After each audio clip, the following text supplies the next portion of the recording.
Looks good. Let's go ahead and check the sound. Looks good. Looks good. Let's go ahead and check the sound. Looks good. Looks good. All right. It appears to be streaming well. Looking good.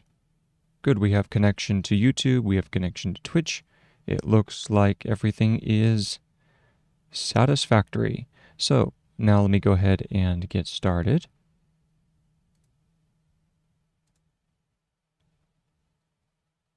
Okay, so here we go. Let me close this. Let me close this window down. Hopefully, we don't have any problems with streaming today. If so, I'll stop the stream and start it again. So, good morning, everybody. Today is August 3rd, 2026. It is currently 8:30 in the morning here, and the stream, this is going to be a 3-hour stream, and the purpose of the stream is to demonstrate the acquisition of academic skills or academic tooling. The basic skills of any academic is boiled down to three fundamental tasks. Those tasks are acquisition of knowledge, the ability to bring knowledge in. The second task is the categorization of knowledge, the ability to put information in a format that is then easy to navigate and easy to retrieve. And the final task is that of recall, the ability to recall information well, to recall it in a manner that is useful and profitable for understanding and insight. These three skills are what enable you to perform well, to perform fluently and fluidly in the area of academics and in life in general, but it is exceptionally crucial in the area where so much of your attention, so much of your focus is spent on building up and training the mind, okay? The same would be true if you were a carpenter, if you were a roofer, if you were a doctor. You would have a core set of skills that was specific to your trade, and you had to know it like the back of your hand. So you don't want to be thinking about how best to write something down. You don't want to be thinking how best to categorize information. You don't want to be thinking how best do I memorize this. You want to have a set of skills that is completely you, that is so second nature that you don't have to think about it. You don't have to consider what the best path is. And so that is essentially what this stream is about. It is detailing the process of acquiring those skills. Now, I'm beginning my journey in the academic endeavors, and so therefore, although I have some cursory knowledge, some let's say some ancillary knowledge of these skills, I have not yet employed or put into practice these skills. They are not second nature to me, and so that is the purpose of this stream, following a philosophy that I know Richard Feynman has popularized, but it goes back quite far, and that is the idea that your best skills or your best learning is done when you are attempting to teach other people. This wonderful ability that we have to stream is essentially such a learning opportunity. It is such a learning and teaching opportunity where, even though I'm here alone in my room and I am studying, in essence, I'm not alone, because I have the sense that, I can see myself in the camera right here. I have the sense that my voice is going out into the world, and so therefore that is using a different part of my thinking, that is using a different part of my perception of the information. It sharpens you, it concentrates your energies, and it forces you to try and present information in a clear and succinct way, even from the beginning.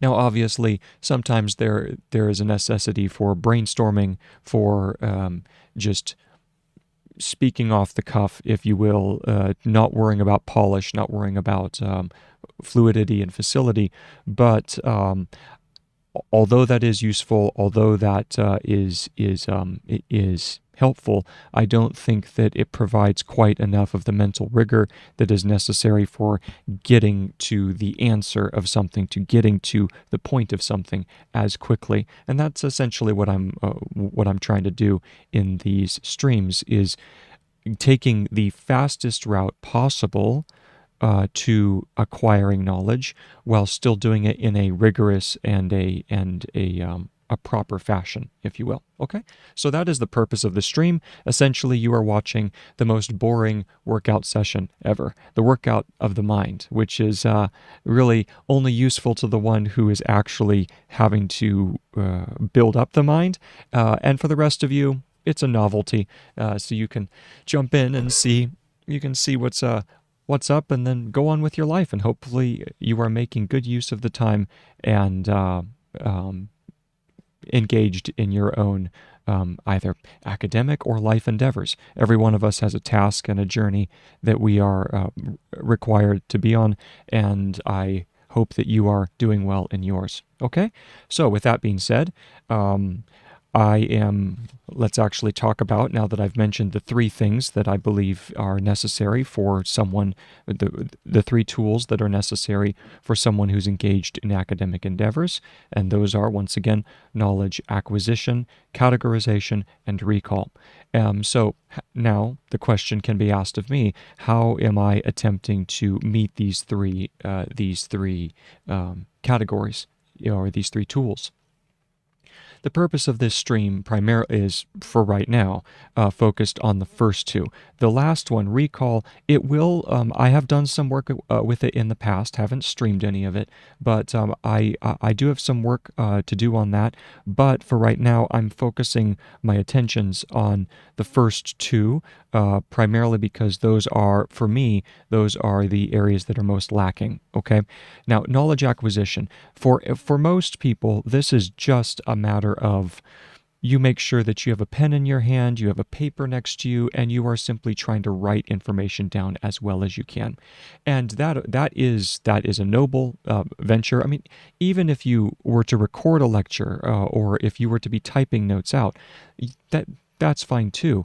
The important thing is knowledge acquisition by any means possible, and you start out where you can. Okay? Now, for me, the particular path that I'm taking is it is the use of Gregg Shorthand, Anniversary Edition to be precise. And for me, it's the desire to acquire a tool that I can use in a manner that allows me longer periods of study with less fatigue and greater fluidity. That's the primary reason for why I am engaging in the study of Gregg Shorthand, because I believe that while it is good to have rigor, it's also necessary to be as conscious of your own limitations as a human, and also of your own weaknesses. And the fact is, we do fatigue. Our bodies get tired. Our minds get tired. And so therefore, we try to find the tools that are going to be most suitable to our particular needs and the direction that we need to head in. Okay? In the world of tooling, this is known as ergonomics. You know, an ergonomic chair, an ergonomic hand tool, so on and so forth. Ergonomic means what is best suited to the body. So therefore, for me, Gregg Shorthand is essentially it's an attempt to acquire a tool which I think is a very ergonomic tool, very useful tool, and so therefore that's why it fits the category of knowledge, of the acquisition part of the academic tooling. Now, as far as the categorization quality, that is, for most of us, that takes the form of note-taking, or I should say it falls in the category of note-taking. All of us have our own particular note-taking styles and methodologies, and all through my college coursework so far, I've had some form of note-taking and done fairly well with what I have.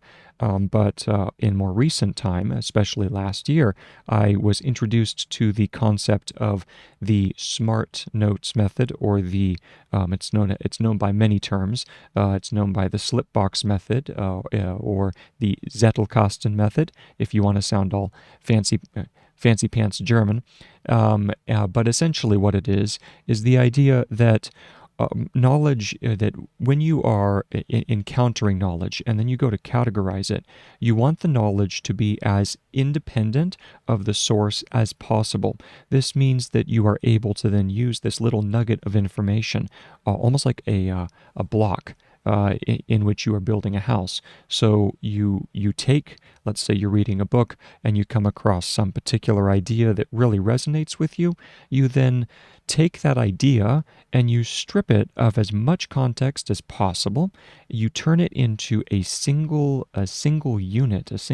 unit, of information, almost atomizing it. And atom meaning the smallest irreducible quantity of something. You atomize that note, and then you put it in relation to other notes, so that when you then go back, and here's the categorization part, when you go back through the categories in order to then retrieve information that you find necessary for your own arguments or hypotheses, you then have the ability to reach out and grasp the information, and you don't have to go back down through the pathways of the context, of the contextual information, to determine where exactly the idea was. All of your information is kept in this storehouse, if you will, this storehouse of linked information that you enter the storehouse, which is called the slip box in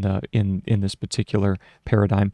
You enter the storehouse, you travel through pathways that you have built yourself, and then you reach out, you grab the information, and you bring it back to yourself.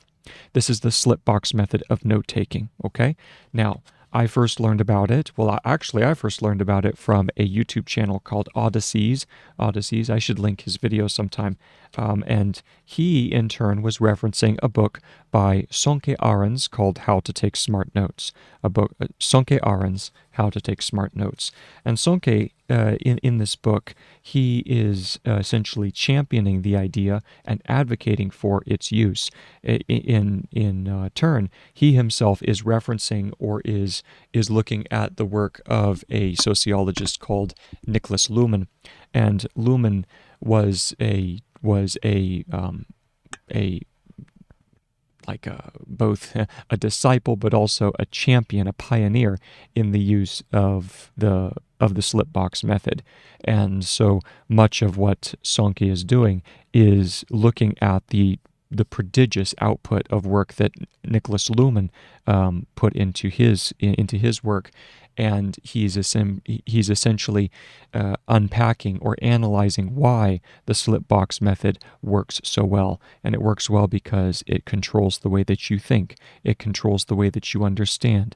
It controls the way that you remember information. It controls the way that new ideas are generated. It touches so many aspects of our lives, and of the way that we can become full-fledged and very productive academic or members of academia, and bring things of value as opposed to just wasting time.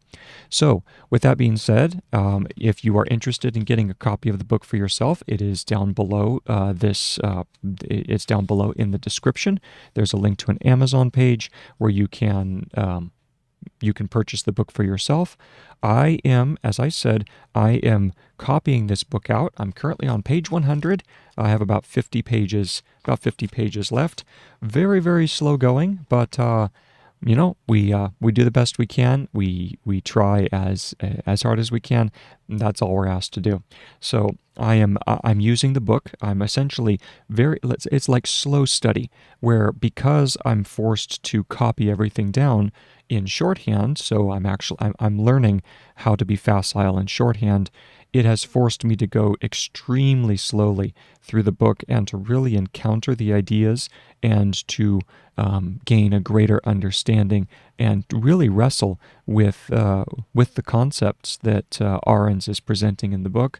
And I even in this brief exposure that I've had to the idea, I have already found I have already found the information to be so helpful. My own worldview, if you will, has become shaped by this book, and it has forced me to reconsider a lot of my own perspectives on information. All right, that's a long intro already. If you're interested in any of those, in any of the resources that I use, note-taking app, anything that I mention in my videos, the links are all in the description below this video. With that being said, let's go ahead and get to it. So, like I said, I'm currently on page 100 of the book, and we'll go ahead and get started.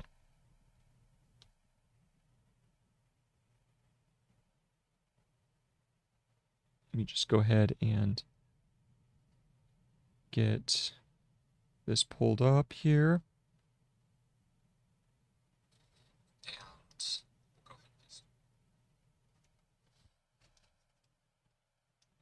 Alrighty. So we are ready to go. Let's continue. So like I said, this is a 3-hour stream. I've already spent 15 minutes trying to make a case, for the importance of this skill. With that, let's dive right in.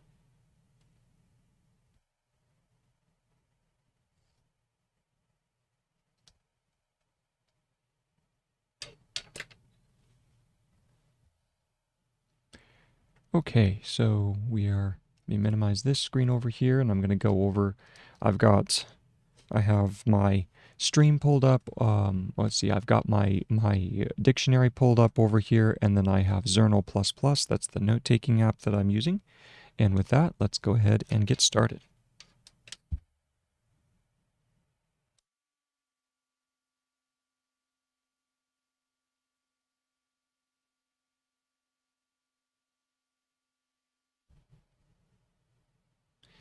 So currently he's talking about memory and how memory is built and created in the Zettelkasten, or I should say, the way that the Zettelkasten method is able to help us with our memory and our recall, and what is the correct understanding of memory in the context of academic endeavors.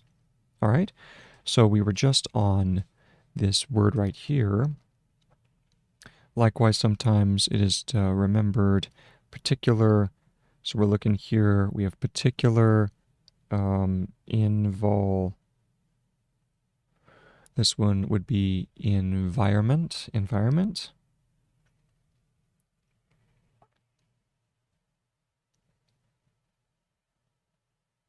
Yes, so the sentence here was, then there are the particular cues that become attached to information when we learn something in a particular environment. And then it is, for example, easier. So here we go, let's continue. It is easier, comma, for example.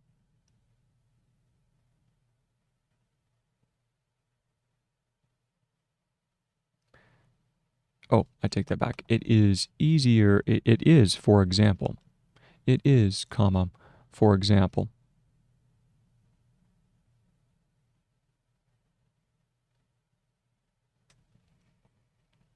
Easier to remember something we have learned in school.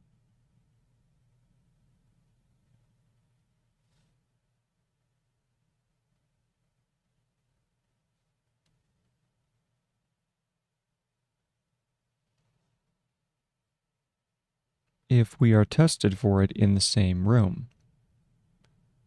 If we are tested for it in the same room.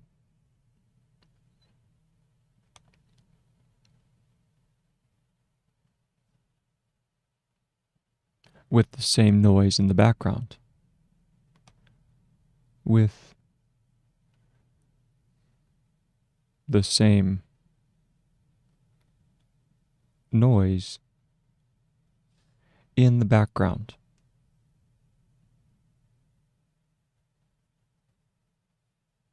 And background be GR in D. Should be background. Let's go ahead and confirm. Correct. And that was Bjork 2011, page 14. So Bjork 2011, page 14. And next sentence. Likewise, sometimes it is difficult. So likewise. Interesting. Let me check likewise, because that was the form that I had, but... Whoop.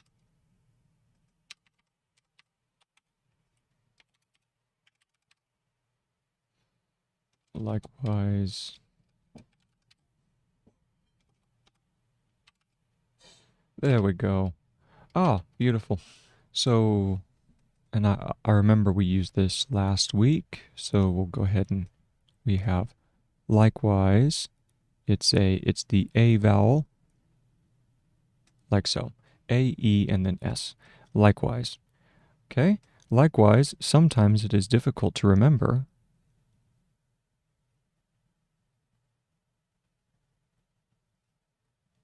It is, and then difficult to remember something from school.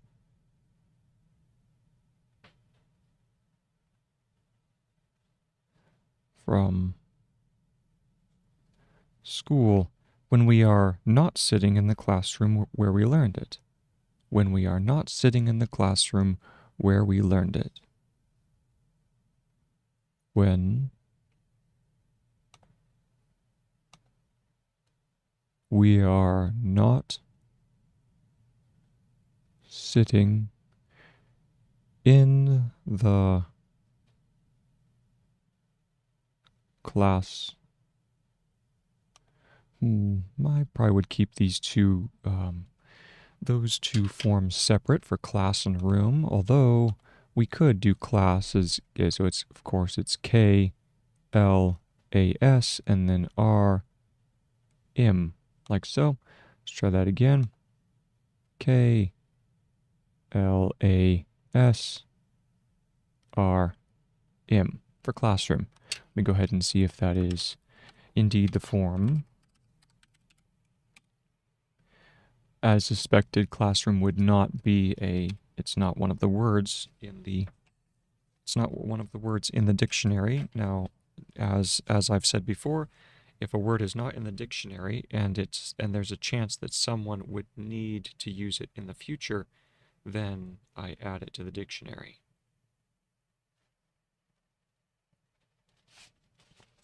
All right, so classroom, moving on, where we learned it.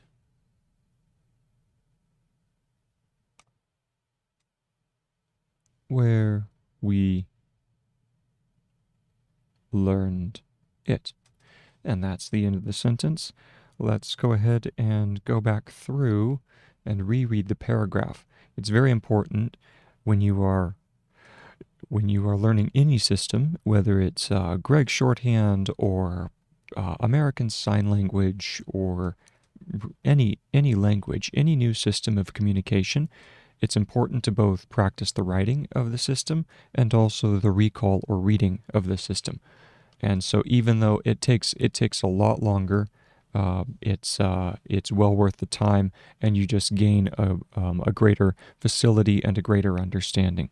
All right, so here we go. We're going to start. I have, obviously, as I'm reading, what I do is I try to read as much as I can of the previous text, and then if I'm tripped up on a word, of course, since I copied it, I have the text right here, and I'm able to go back through and see where to see which words I was missing. Okay, so here we go. This is if instead we focus on the question of how to self no circumvent how to circumvent the the inhibition me-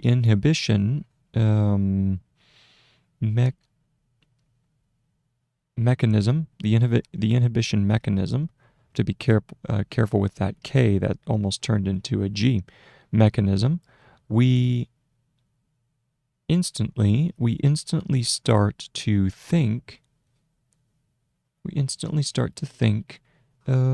strategically. Is that strategic? Yes, strategically about what kind of cues should trigger the the retrieval. Ooh, retrieval. That's retrieve. I need to check retrieval.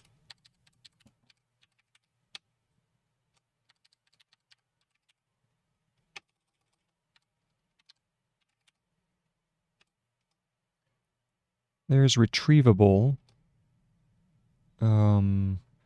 Retrieval. That's retriever. The retrieve. Now, this is an interesting case where retrieve and retrieval could almost be the same. They could almost be the same term, because there's really no. I'm trying to think. Where would you have a sentence? Where would you have a sentence where you couldn't use retrieve and retrieval? The retrieve. For instance, if I say the retrieve, I know that from context it should be the retrieval. Okay? Now, retriever, as you see, does need to be done, or it does need to show the R stroke. So if we wanted to, we could do retrieval, and then we could do a VL right here for retrieval. But I think that in this instance, we can use retrieve and retrieval for the same word. Okay? So what I'm going to do is I'm simply going to make a copy of retrieve and retrieval in the dictionary. And I will add retrieval to the lineup.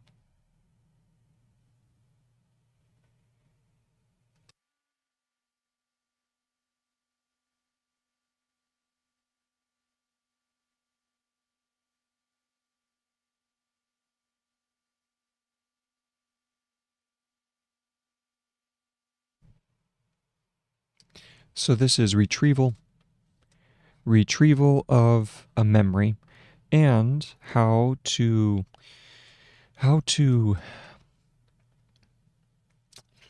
increase the interconnectedness of information. There are no natural. There are no natural cues. Is that what it is? Yes, there are no. There we go. There are no natural cues. Every piece of information can become the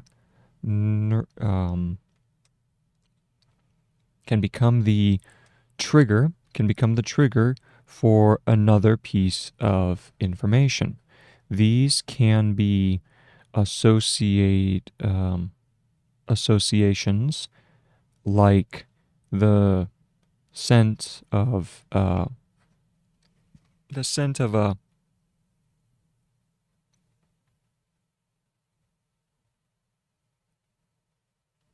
The scent of a what? of a of a sweet. Oh, that's sweet. The scent of a sweet as the that's Madeline triggers triggers shine childhood memories. Yeah, childhood memories for Proust. But this for Proust. But this kind's a little too big. It's almost a G, but as long as we make G a little longer, we should be okay. This kind of oh, let flash. Well, this kind of flashback. There we go. This kind of flashback is called involuntary memory for a reason. We cannot retrieve it on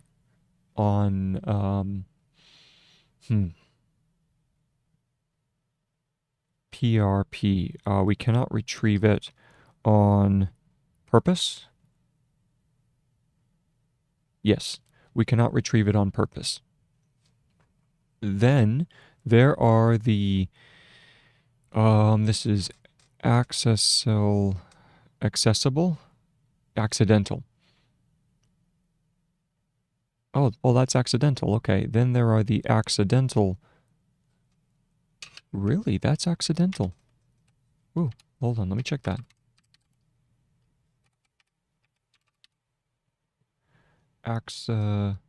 Yep, that's accidental. Just two, though. Curve. So that's too much of an S. Let's go ahead and remove that. Needs to be only one S.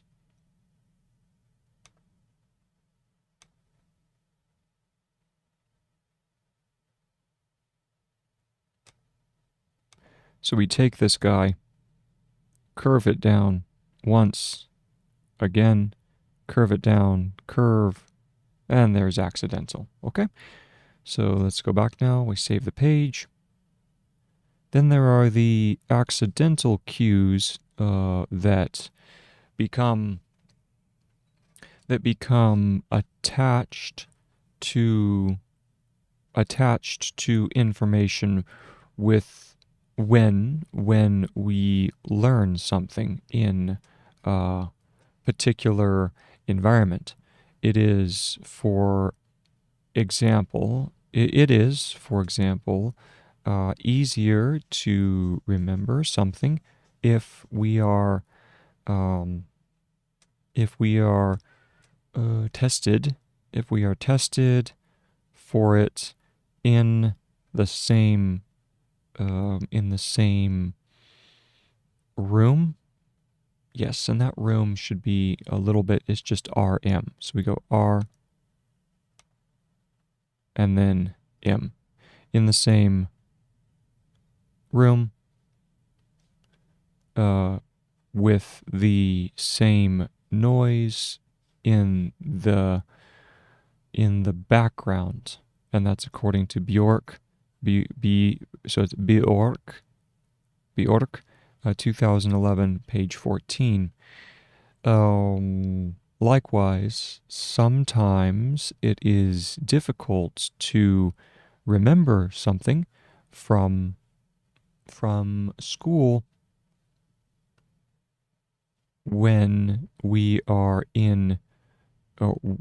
not sitting in the classroom where we learned it. All right, and that's the end of that paragraph.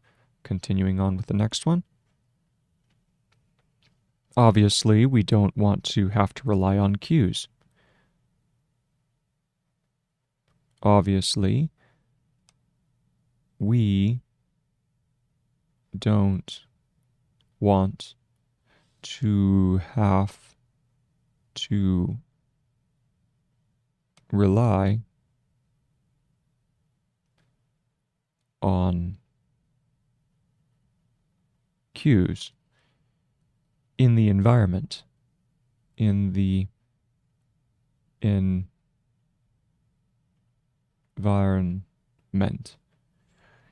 Did environment require an E at the beginning?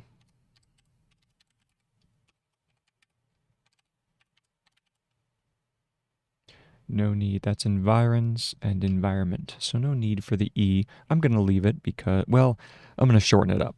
So let's go ahead and fix it. We're going to go ahead and do in and then environ below that. So in environment. There we go.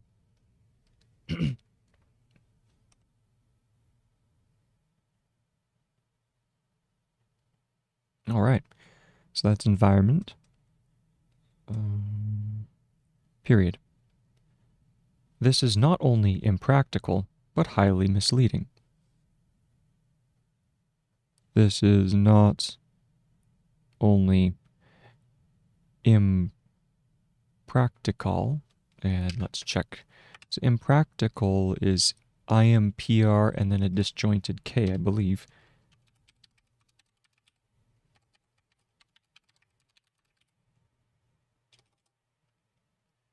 That's impracticable. Impractical. Interesting. So they don't have impractical. They don't have impractical. Fascinating. They do have practical though, right?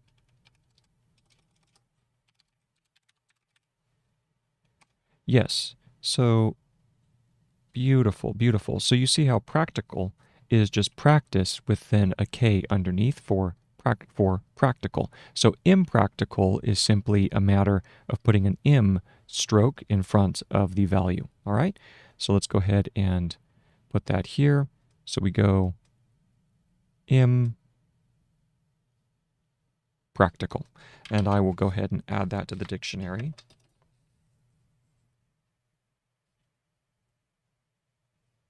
Impractical. Beautiful. All right. Moving on. So we have, this is not only impractical, but highly misleading, comma, but highly misleading.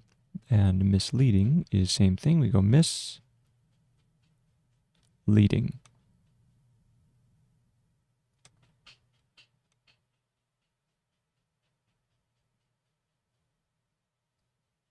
Like so. Let's go ahead. Sometimes there's something about the way that Gregg puts the circle vowel on one side and then on the other. So I'm not sure if that is correct. Let me mislead. And it's a term I've already done, and okay, very nice. So you see misleading is already in the dictionary, and then I just did mislead, added it to the dictionary. So that is correct. But highly misleading, colon. If we test ourselves, so if we test ourselves repeatedly in the same context, and repeatedly is repeated and then ly, might be a disjointed circle vowel to get the repeatedly. Repeatedly. Oh, all right. So we just add the te for repeatedly, like so. All right. There's repeatedly. If we test ourselves repeatedly in the same context and environment,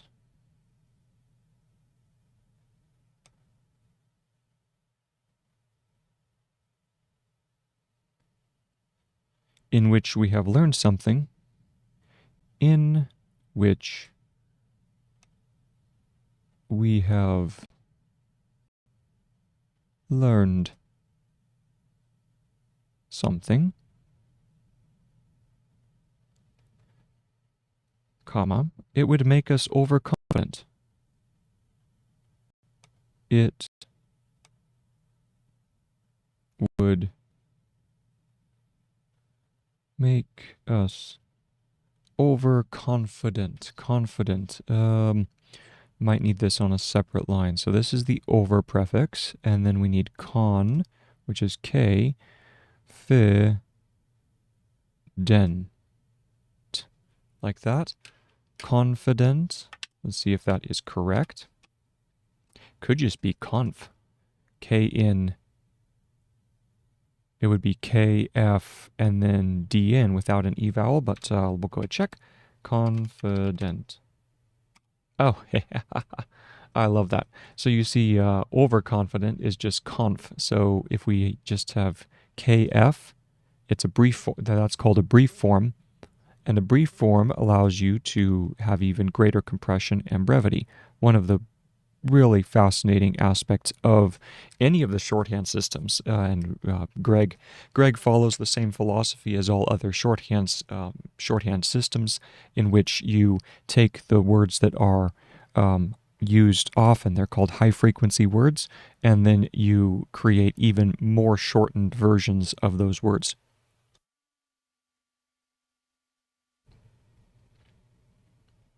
The same principle applies to even modern-day stenotype. So when you're typing on a stenotype machine, you are doing the same process by which you take small groups of words or small key presses on a stenotype machine, and those are mapped to high-frequency words. Okay? So, with that being said, we will continue. That's our little Gregg lesson for the day, and now let's proceed. So that is overconfident. If we test ourselves repeatedly in the same context and environment in which we have learned something, it would make us overconfident in terms. So we have in terms of our learning.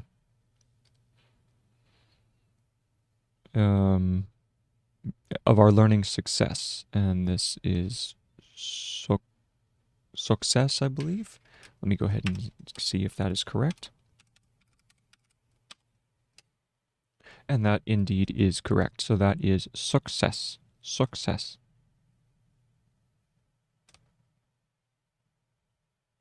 Okay. Comma, because we would not be able to discount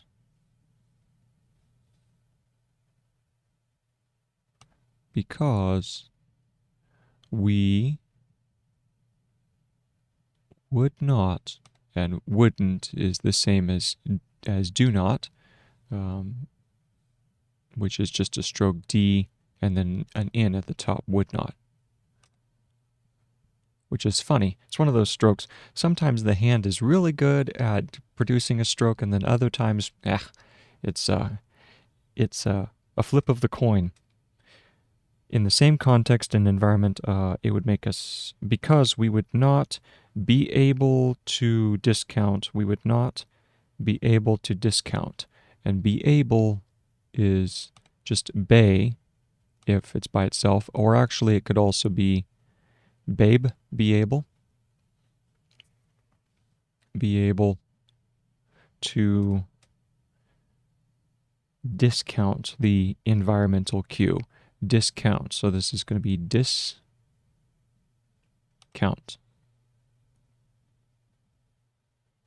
Like so. See if that's correct.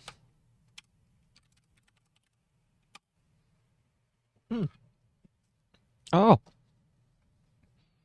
I don't think I've ever used discount before. Well, that's really nice. It's another brief form. All right. Discount.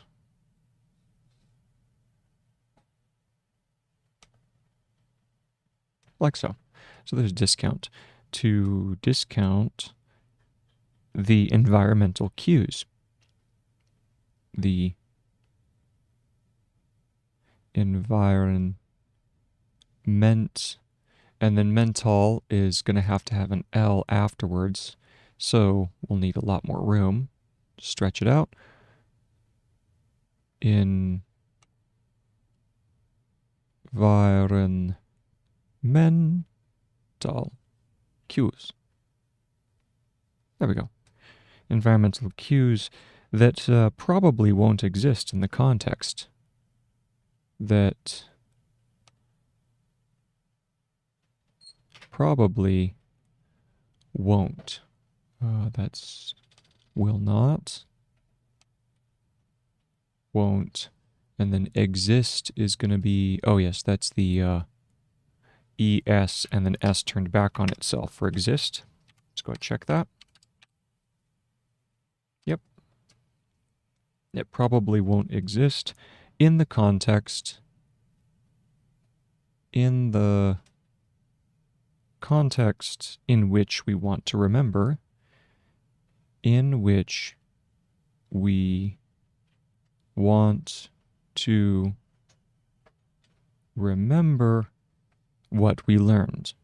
What we learned. There we go. All right, so now let's go ahead and check that over to see if it's correct. We start with obviously, so we go back to the previous paragraph.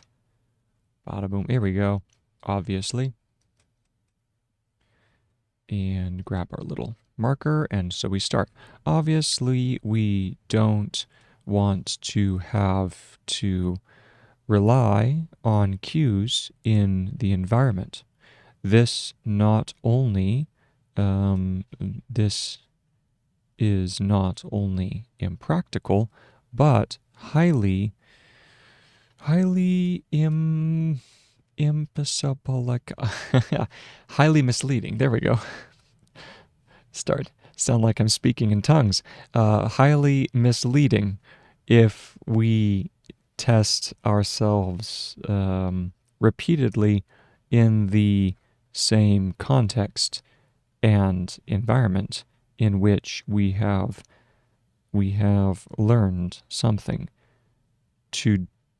It would make us overconfident in terms of our, that's an hour? In that case, it needs a little bit more of a curve of our, there we go, of our learning success, because we would not be able to discount the environmental cues that probably will not exist in the context in which we want to remember what we learned.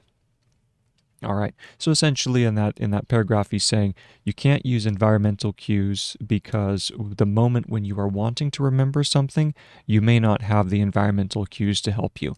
So I know, for instance, I don't know if he's going to talk about it here, but there is this, there are these study hacks, for instance, like if you use scent, like if you spray your desk with, like a lemon smelled cleaner or something like that, and you do that every single time you study, that's going to help you with your mental cue.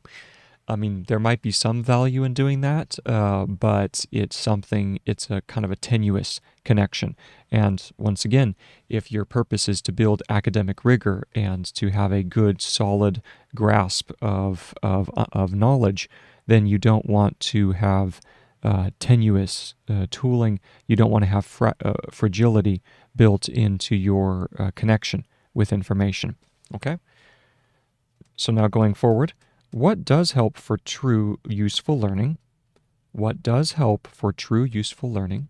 And so here we go. He's saying, so this is not the way to do it. And now here's an approach which you might find useful. What does help for true useful learning? What does help for true useful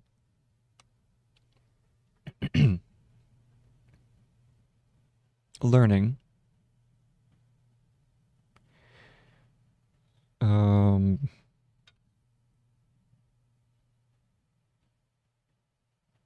is to connect a piece of information, is to connect a piece of information to as many meaningful contexts, to as many meaningful contexts as possible, and meaningful is underlined. Meaningful contexts as possible, and as possible would work well as a phrase, as possible, comma, which is what we do, which is what we do when we connect our notes in the slip box. When we connect our notes in the slip box, like so, with other notes. With other notes. Making these connections deliberately, making these connections deliberately. This is deliberately means building up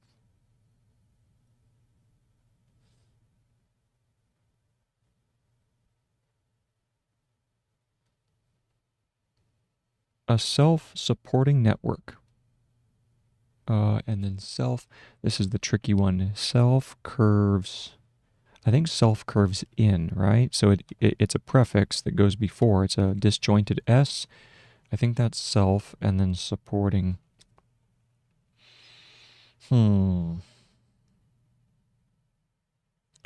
Let's see if this works. So self, and then supporting. Is that support? Let's see. Did I add self-support? Oh wow. Oh, well, that's lovely. I'm glad that I looked that up. I've used that. Have I used self-supporting? I can't remember, but it doesn't matter. Wow, that's fun. That is fun.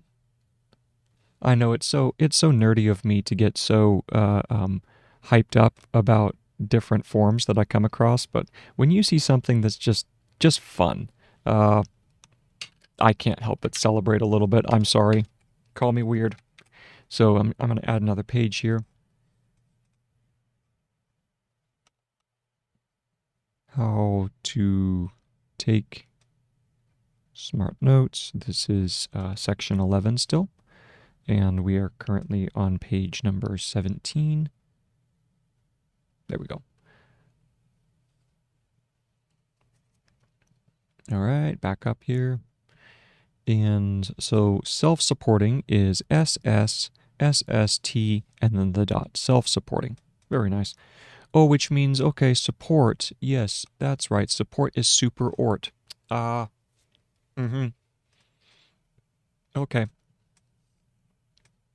Super ort.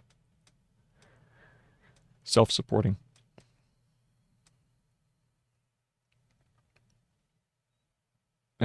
Let's see. Making these connections deliberately means building up a self-supporting and the network of interconnected ideas, connected ideas and facts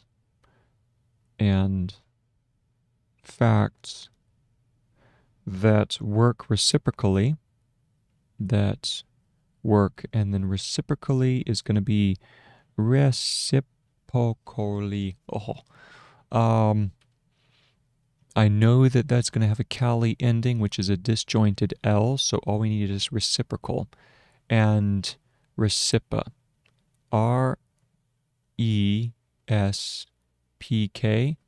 recipk, and then maybe a disjointed L. So let's try that. So we go res sip and then L. See if that is correct or not. Check that one. Grab the value. Reciprocal. Okay, so reciprocal requires, that's reciprocity, reciprocation, reciprocal, and then reciprocally would simply add an L to that. So the only difference is we go R, S, E, P, R, L, and then we add the dot to the end for reciprocally. Okay?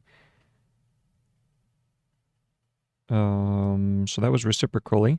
Making these connections deliberately means building up a self-supporting network of interconnected ideas and facts that work reciprocally as cues for each other. As cues for each other. And then we have Q up here.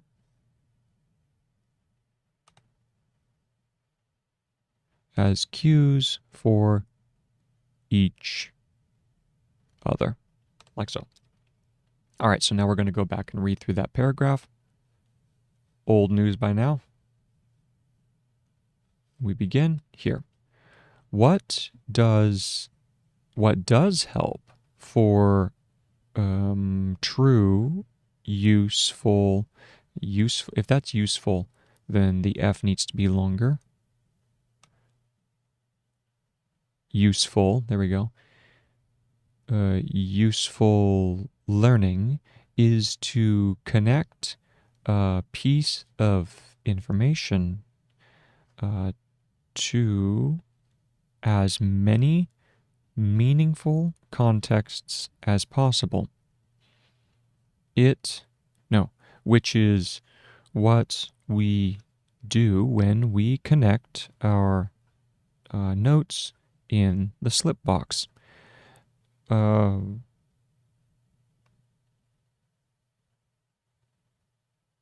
that's incorrect. Is that they or what? With, slip box with other. That TH is a little too long, so let's make that smaller. With other notes. Making these connections deliberately. Let's check deliberately.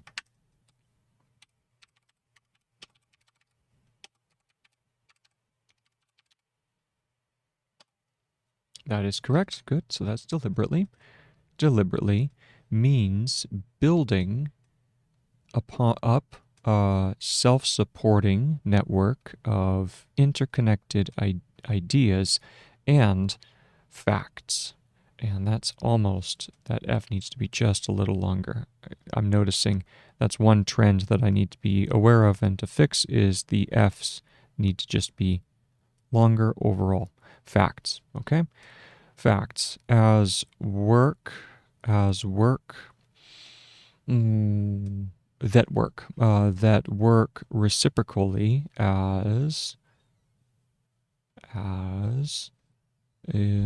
cues for each other, as that work for cues for each other. So essentially, you're using the slip box to connect information in a way that adds more meaning and therefore adds more cues or for memory retrieval. All right. So now we move on.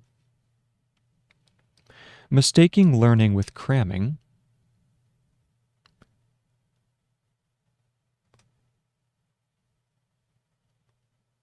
Mistaking learning with cramming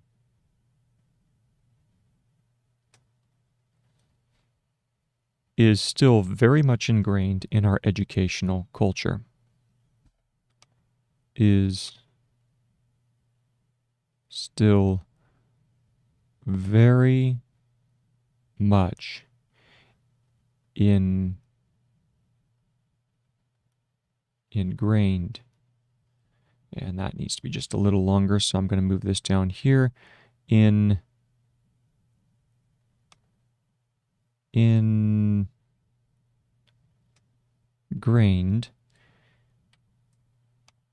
in our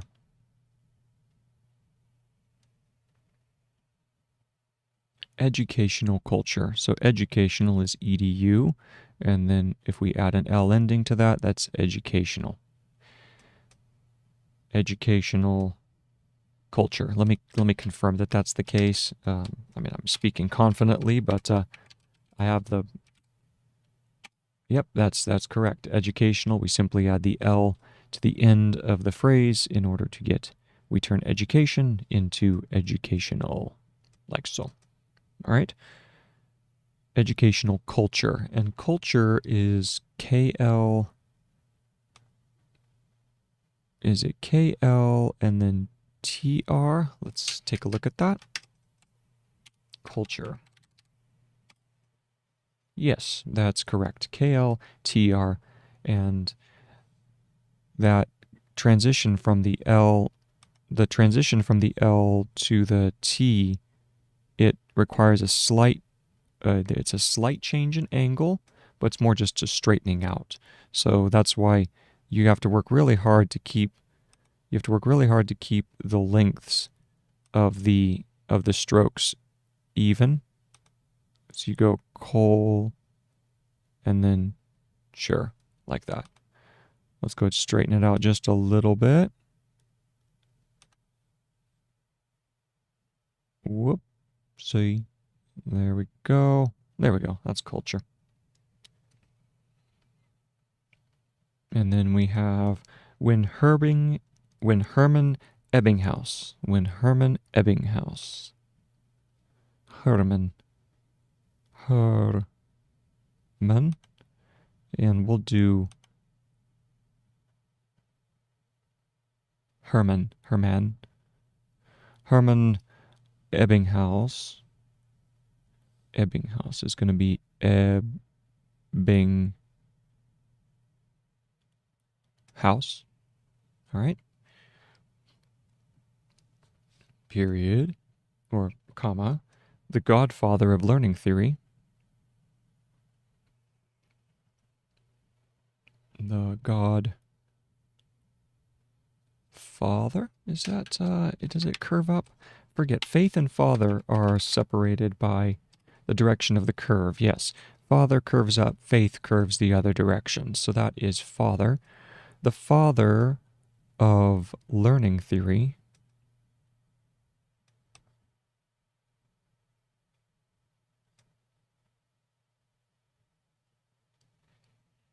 Comma, tried to understand the basics of learning.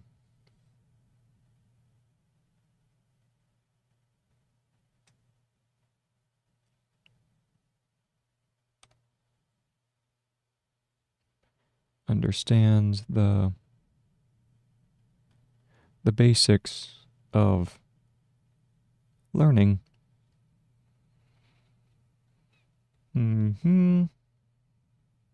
And measuring learning progress. And measure, this is the, I think we did this. This is measuring for measuring, right? Let's go ahead and check and see if that's correct.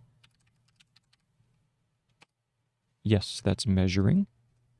For measuring learning progress. Prog is PR, and then I think it requires an E.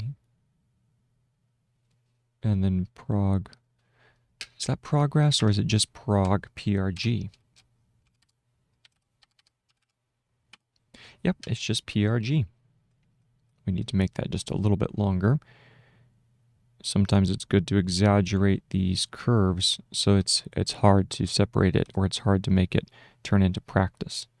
Because prog and practice are essentially the same, the only difference is by length. So that's prog, progress. And you can see that if you compare the two, then they are pretty much the same. So let's see here. learning progress, comma, he deliberately used meaningless bits of information. So, comma, he deliberately used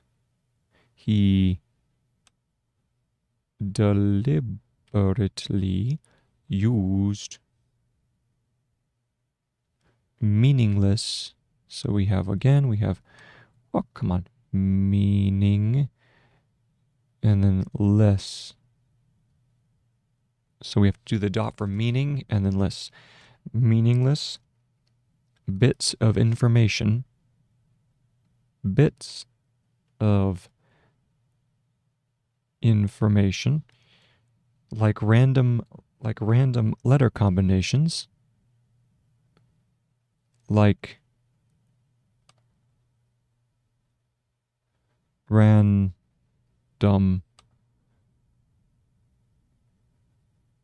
letter combinations. Here we go. So this is letter, and then combinations is, you don't do the B, I don't, no, wait. Oh, this one you do, it's It's KB, isn't it? I think it's KB. If you go KMB for combination. Let's go check.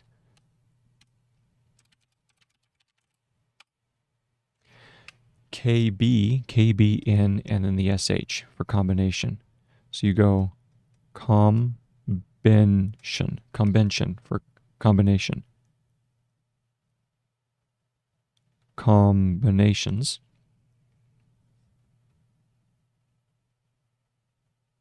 And so he used meaningless bits of information like random letter combinations and made sure they bore no accidental meaning. And made sure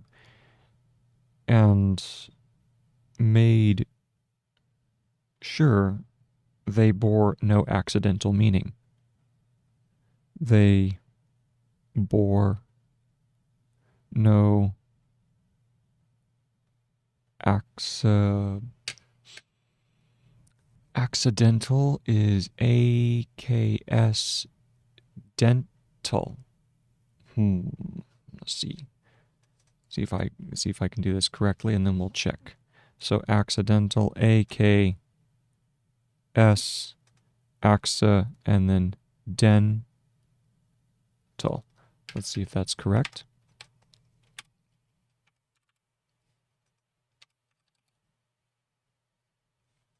Nope, it is shorter.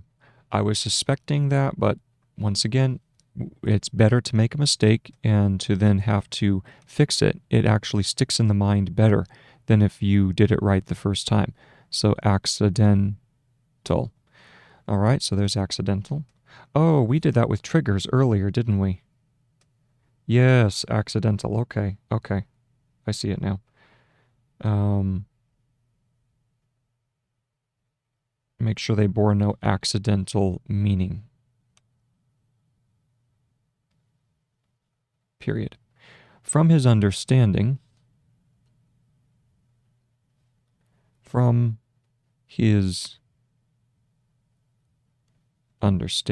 comma, meaning would distract from the actual learning process. Meaning would distract is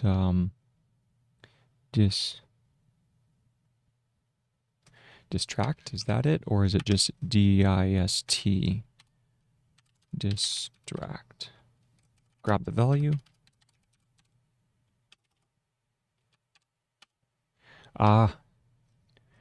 DS and then K. There we go. True meaning would distract from the actual learning process. From the actual learning process. So PR. And then does it curve down? Because is person and process the same thing again? There's process. Okay. I mean, I think I might have a little... Do I have one curve too many? No, I don't have one curve too many. It's just processes, process. It's close enough. I just want to check person.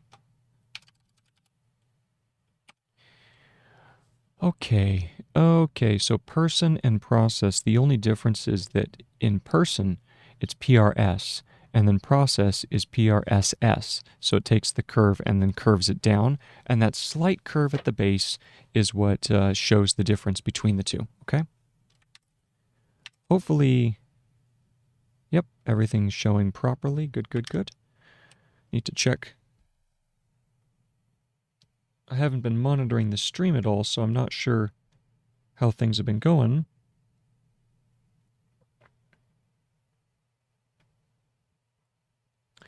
Nothing. Good. All right, excellent. What about over on, in fact, let me go ahead and pull up. No, we'll just keep on going. Keep on plugging away. After all, this is just, it's just a demonstration of the learning process. So, I mean, whether anyone is in here or not, it almost doesn't matter. It's completely inconsequential.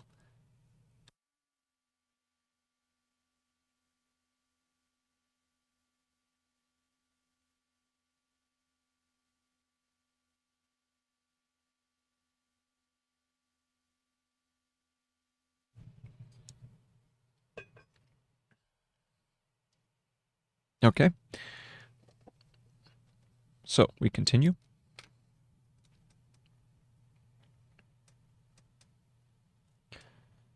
From the actual learning process.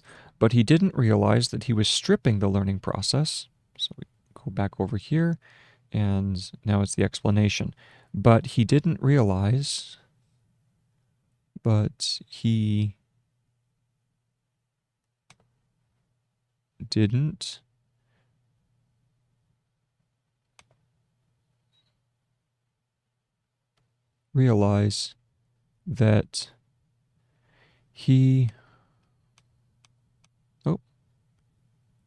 that he was stripping the learning process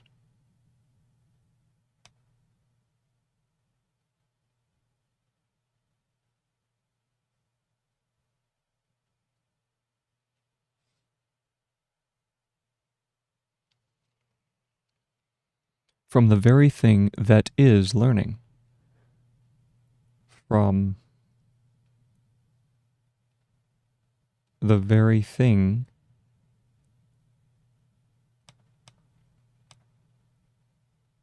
that is learning, comma, which is making meaningful connections, which is making meaningful connections. And that's the end of the paragraph. So now we go back and read over the section.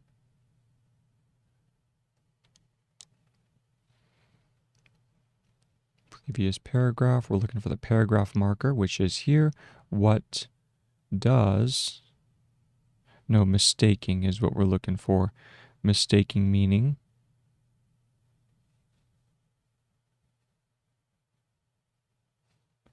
There it is, and we forgot the dot for mistaking.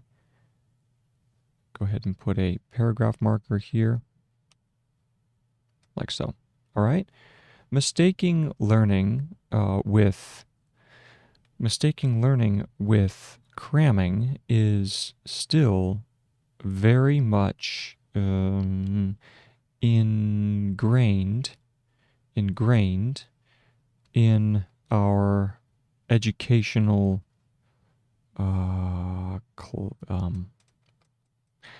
culture, in our educational culture. When Hermann Ebbinghaus, the godfather of learning theory, tried to understand the basics of learning and measuring learning progress. He deliberately what? Used. I forgot to add the D to that. There we go. He deliberately used meaningless bits of information like random. Let me check random. Yep. Like random letters, like random letter combinations and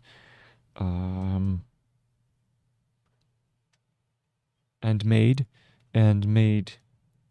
sure that they bore no accidental meaning. From his understanding,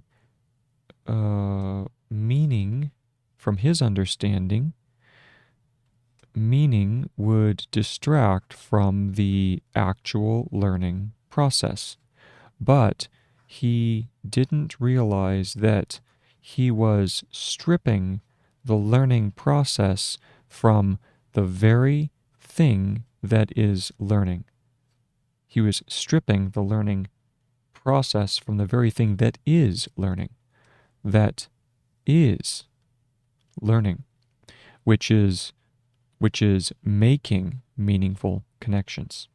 Okay, there we go. And now we're going forward. Next paragraph. From the standpoint of evolution, from the standpoint of evolution, evolution.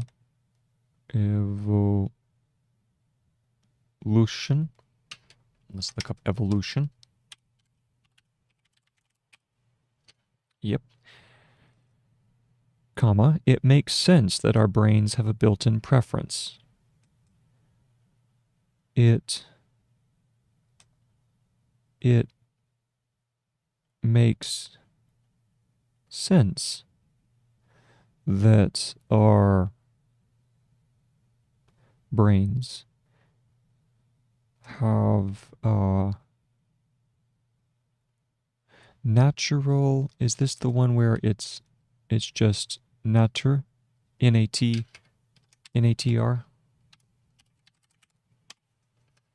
No, it requires the L. It makes sense have a built-in preference to learn. Oh, I don't know, natural. It makes sense that our brains have built-in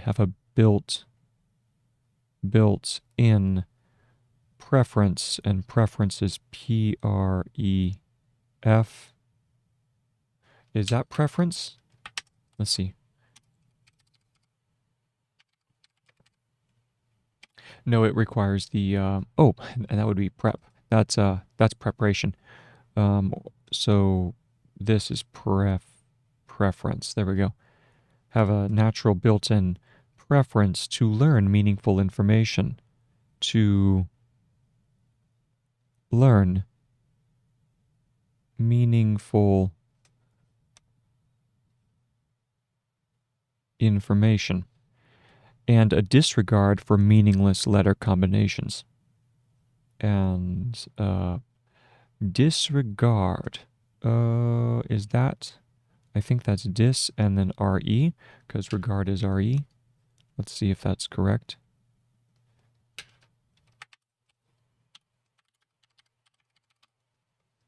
It has to be connected, okay, but other than that, it was true. So let's go ahead and delete that. We have disregard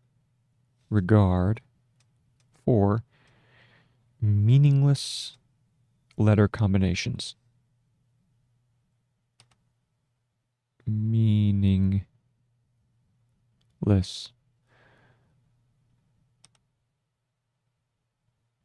letter combinations.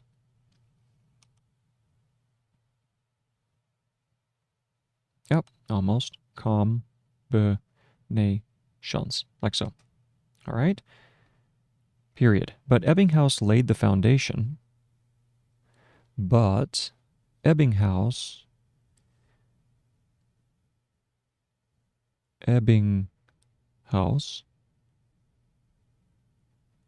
laid the foundation.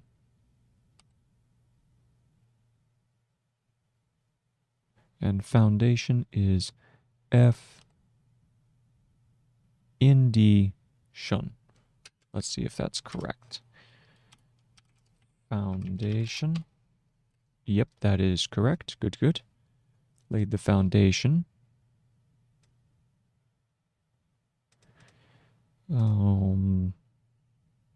For a long-lasting.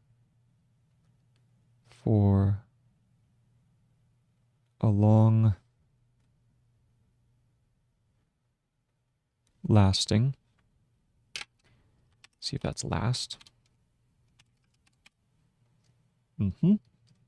That's lax, actually, so I need to make sure it's curving just a little bit more. Yep, curves in just a little more. Long-lasting and influential tradition. And let's see,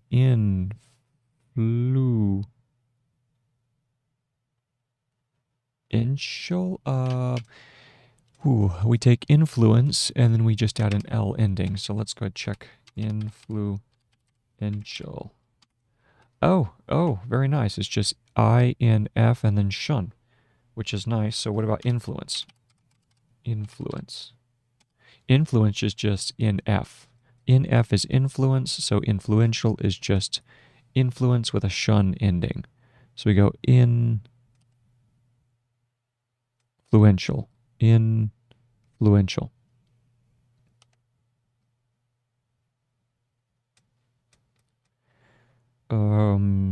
Influential tradition.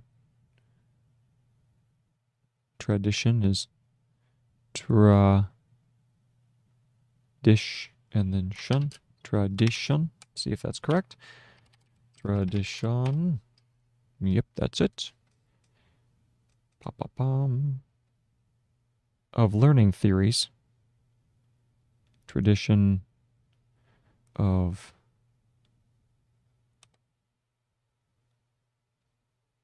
learning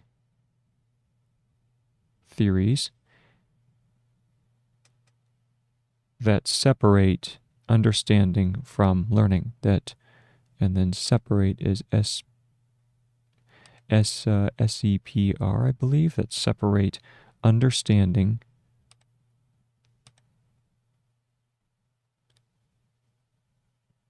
from learning. And this is kind of an important point that he's making right here. I need to check separate, though. Separate. That separate. And that's correct. Good. That separate understanding from learning. Period. So that's the end of that paragraph. So now we're going to start back previously from the. That's where we start. Go ahead, save the document, and we begin. From the standpoint of evolution, it makes sense that our brains have a built-in preference to learn meaningful information and a disregard for meaningless letter combinations. But Ebbinghaus laid the foundation for long-lasting tradition, long-lasting and influential tradition of learning theories that separate understanding from learning. And then going on, he then says, our fascination with memory artists our fascination with memory artists. So we have fascination, fascination,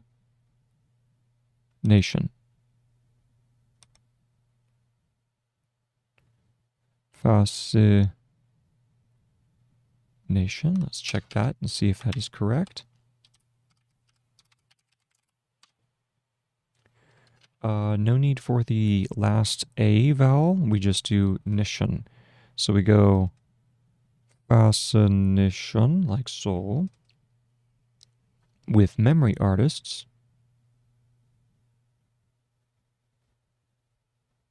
Artists. See if that's correct.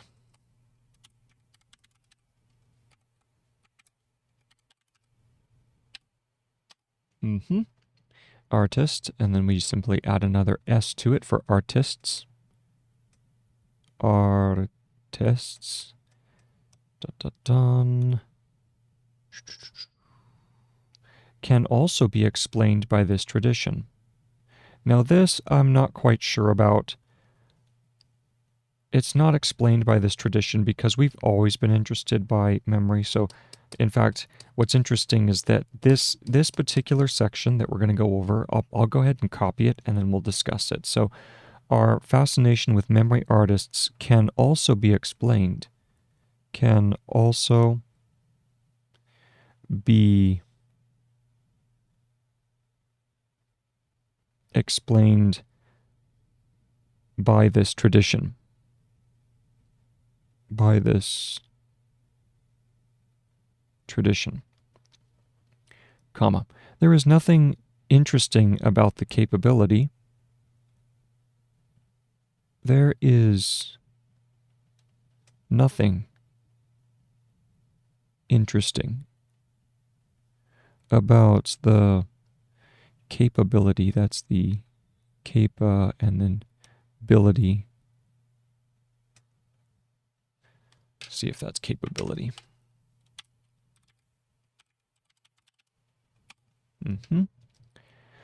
Interesting about the capability of a normal person, of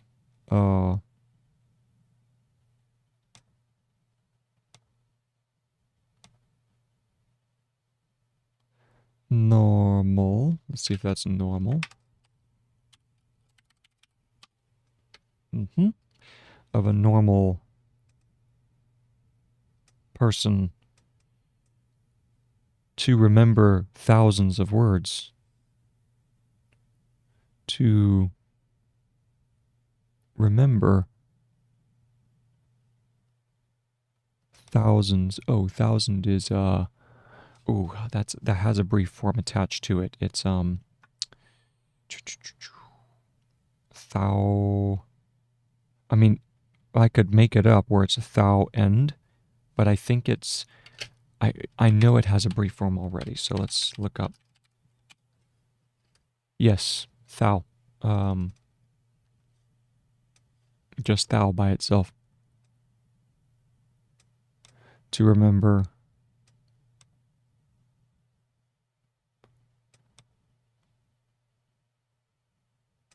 thousands of words,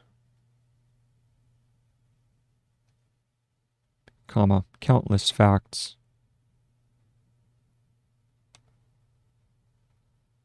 countless facts, numerous subjects. Let me check countless. Almost doesn't require the S on the end.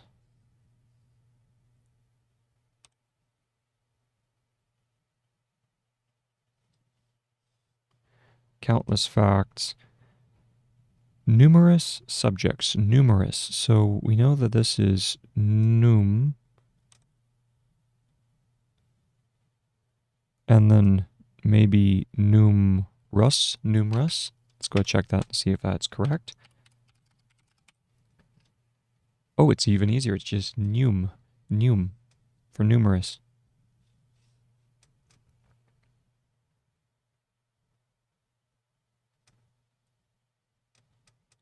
numerous subjects, and subject is, isn't it SB? Is it SBKS, or I think it's just subs. Like that. Let's go check it.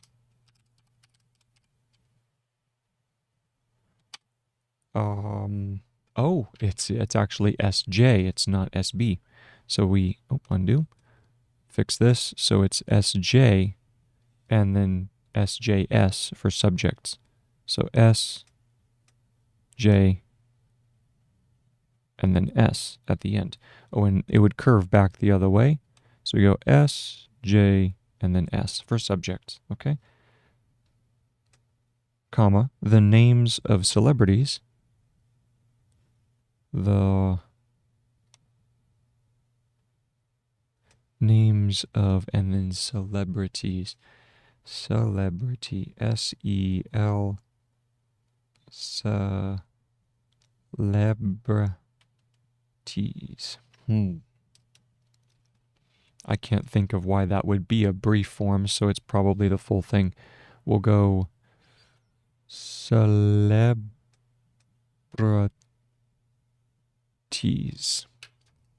Let's go ahead and see if that's correct. Oh, interesting, interesting. It is correct. The only difference is that it has a disjointed R. Okay. Interesting.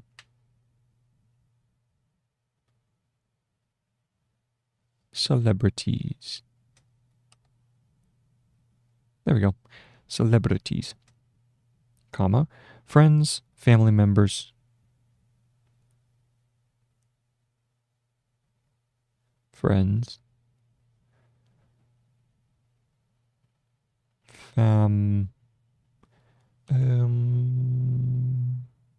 Is families? Let's look up family. Ah, interesting. So it does have a longer, it's a longer loop on the bottom half of the M. And then an S underneath for families. Friends, family, oh, it's just family members. So we go family, and then members is MBRS, members.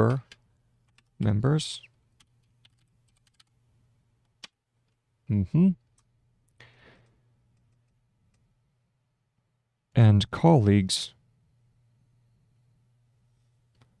And then colleagues over a long period. So period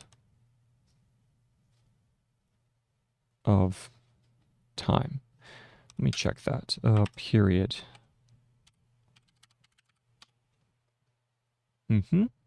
Period of time.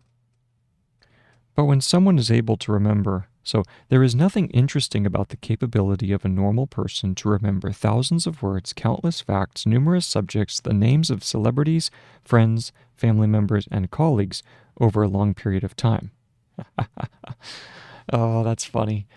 Once again, I love how understated he can be, where he'll say, all of us have an amazing memory already, what is naturally built in. And then he says, but when someone is able to remember a series, and then he lays out essentially what a memory artist can do. But when someone is able to remember, but when someone is able to remember a series of 20 or 30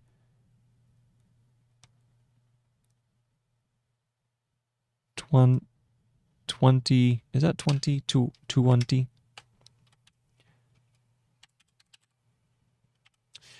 20. Oh, this is the case where we can do the line underneath. So we'll go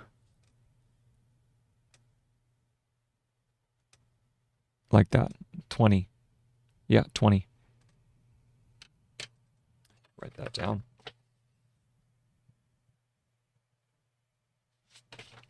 20 or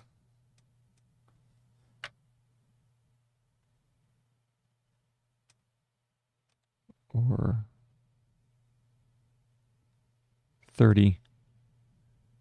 20 or 30 seemingly meaningless bits of information.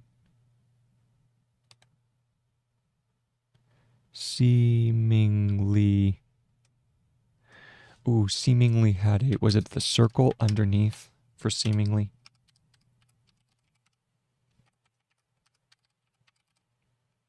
Yes, seem and then a circle underneath for seemingly.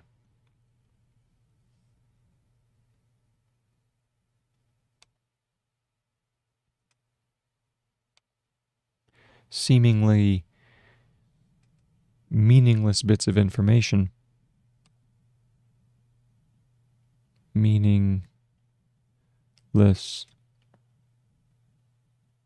bits of information almost instantly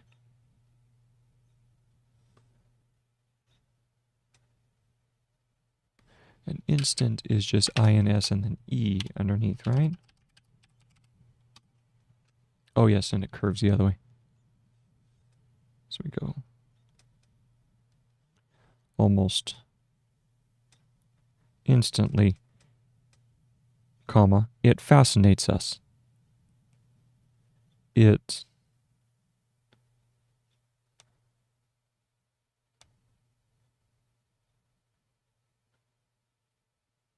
and does it curve underneath for Nate? Let's see.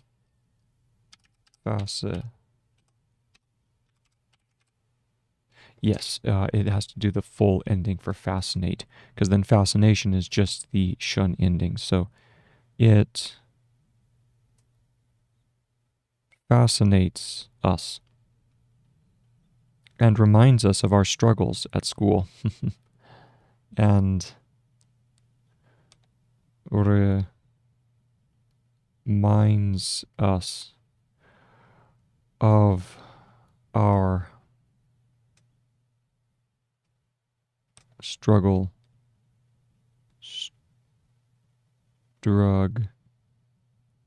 and his struggle, is it just strug?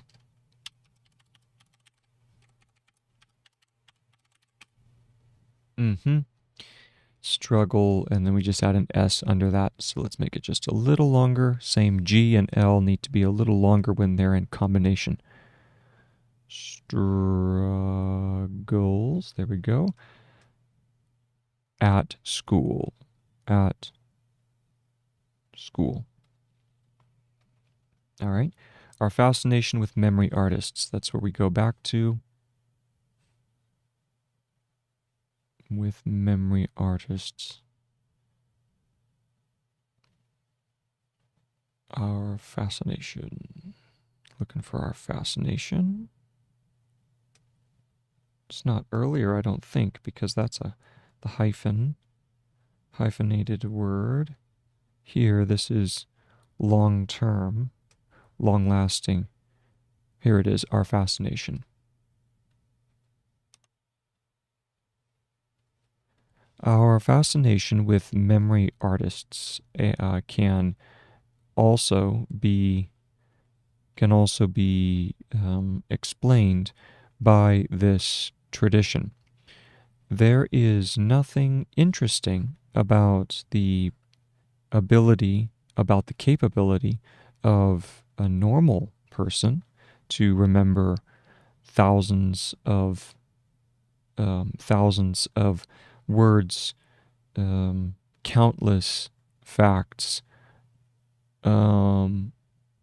numerous subjects, the names of celebrities,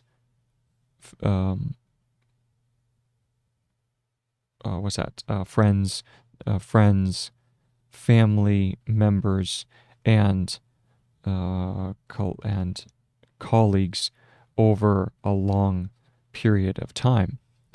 But when someone is able to remember um, a series of 20 or 30 seemingly meaningless bits of information almost instantly, it fascinates us and reminds us of our struggles at school.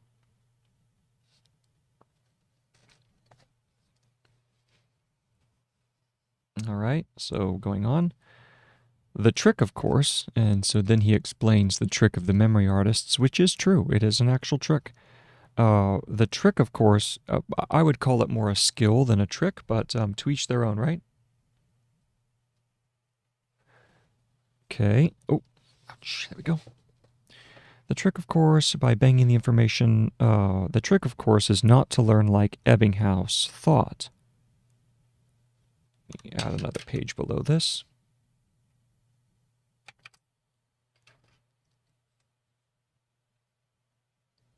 How to take smart notes. Section 11. This is page 18. Good. All right, so now we go back up here. Okay, so here's our new paragraph. So let's drop a paragraph marker. And we begin. The trick, of course, is not to learn like Ebbinghaus thought we would learn.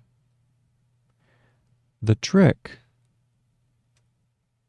and I need to see if trick requires an eval or not. It does, good. The trick, of course, is not to learn like Ebbinghaus thought. Is not to learn like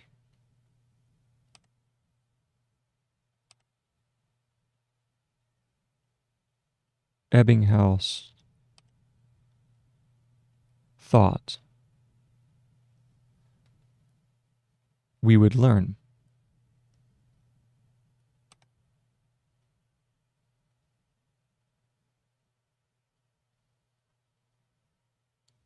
Colon, by banging the information into our head. By banging the, let's go ahead and check banging. Bang is not there. Now here's a question. Does it go, I'm pretty sure that the curve goes down. So we'll have to add that to the lineup. Let's go bang.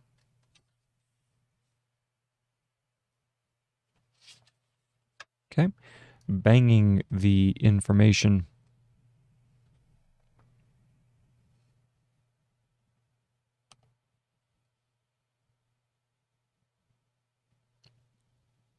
into our heads.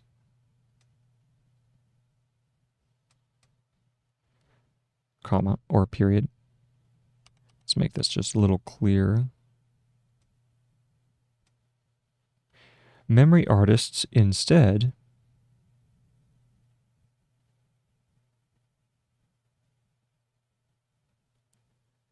and I think that's NSTD, yep. Instead attach meaning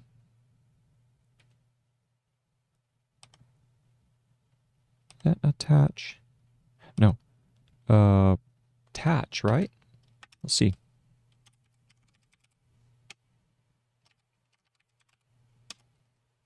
Oh, it does curve first. So we go ATCH. Okay. Attach. Memory artists instead attach meaning to information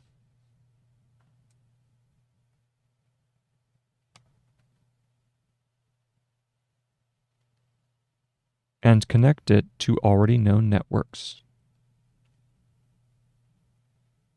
and connect it to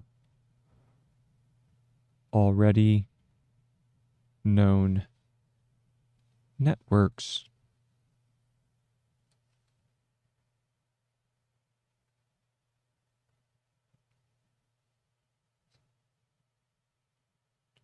of connections in meaningful ways. Networks of connections in meaningful ways. In meaningful ways. Period. Oh, in a meaningful way. In a meaningful way. In a meaningful way.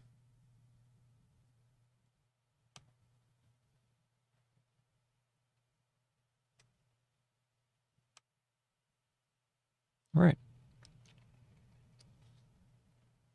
One piece of information can become the cue for another. One piece of information can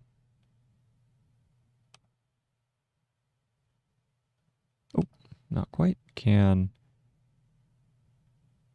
become the cue for another,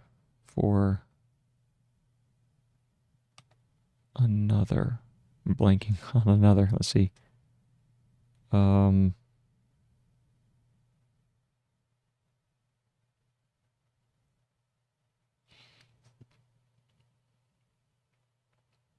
Is that just other with a dot in front? Let me see. No, it's in of. That's right, yeah. Or another. Like so. Can become a cue for another. And strings or networks of cues and strings or networks of cues can be built. Can be built. These kinds of memory techniques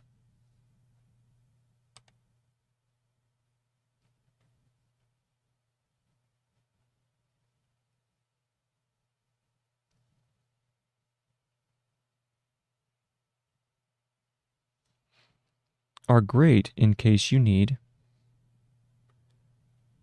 are great in case you need to learn information, to learn information that bears no meaning in itself, information that bears no meaning in itself, or has no logical meaning, or has no logical is logic and then call ending, I believe. Let's check that.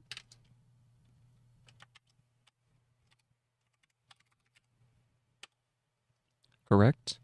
Has no logical meaning. Logical or meaningful connection. Logical or meaningful connection to other. Connection to other things you already know. Other things you already know. But why would you want to learn something like that? But why would you want to learn something like that, except when you happen to be a memory artist?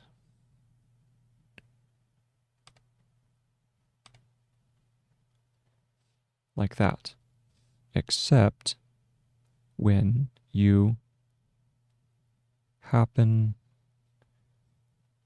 to be a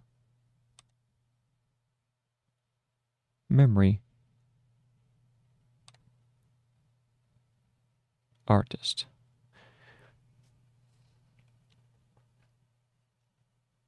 It is interesting, his point there. I do have to touch on that. I mean, obviously, I'm just talking to myself at this point, but his point there about it being a trick or you're trying to solve a problem, that's not quite true. That really is not quite true.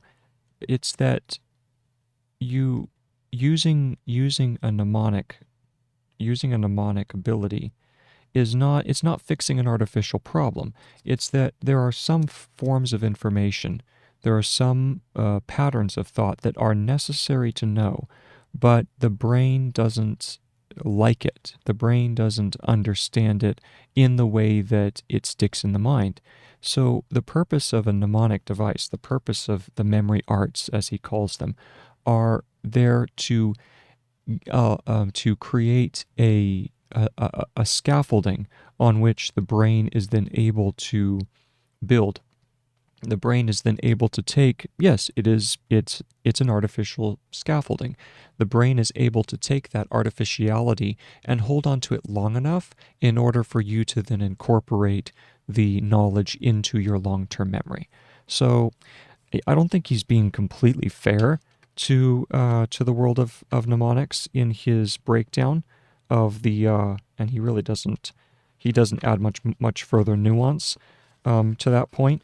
But having based on my own previous or my own understanding of mnemonics, I think that there is room for it. It's just that mnemonics is solving a slightly different type of problem than what Sonke Ahrens is describing here with the smart notes. And I think both apply. That's why, to go back to the original point, the tools of academia are broken down into three categories: the acquisition of knowledge, the categorization of knowledge, and then the recall of knowledge. So I think that each of the fields requires training and requires specific tools, and one shouldn't rely too heavily on one tool in all aspects. And a lot of memory artists do indeed. They put too much stock in mnemonics, in my opinion. They are focused too much on using it for a wide range of different learning methodologies, when in essence we need to have, you see,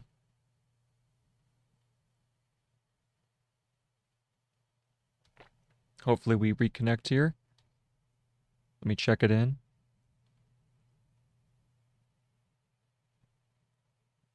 Yep, okay. So, disconnected, come on. Are we reconnecting? Looks like we reconnected now. Good. So the yeah, we're back. So anyway, that's essentially my case, and I am hoping to make a more extensive video detailing this process, and in which my intent is to look at something like Sonke Ahrens' objections to the memory arts, and to essentially make the case for why it's necessary to have a rudimentary understanding. You don't become an artist per se, but you do need to have some proficiency in the skills, just to something to fall back on and to use in your own studies and to use to help you grasp knowledge as effectively as possible. Okay? With that, I'm going to go and take a break, and I will be right back.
Okay, so we're back at it. And as I was saying, I think that Sonke he's not being completely fair, or I don't think he understands some of the nuances that Gregg is essentially hoping to answer. And so with that, we just I'll try to make the case the best I can in my own responses to his views once I've finished the book and actually have a chance to do a more rigorous video essay on his on the points, the good parts of the book, and the parts of the book where I think he's lacking just a little bit, and this would be one of them. Okay, so that was the paragraph. The trick, of course, is not to learn like Ebbinghaus thought. So let's go ahead and go back to that paragraph, which was the trick, which is right here. The trick, of course, is not to learn like Ebbinghaus thought, like thoughts we do. Let me fix we do.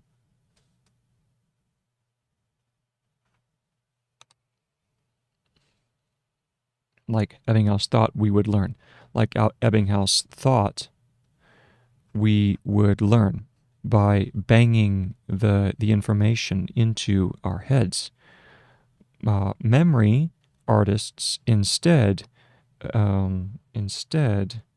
attach meaning to information and connect it to already known networks of connections in a meaningful way. One piece of information can become the cue for another, and can become another, and strings. Let me check string.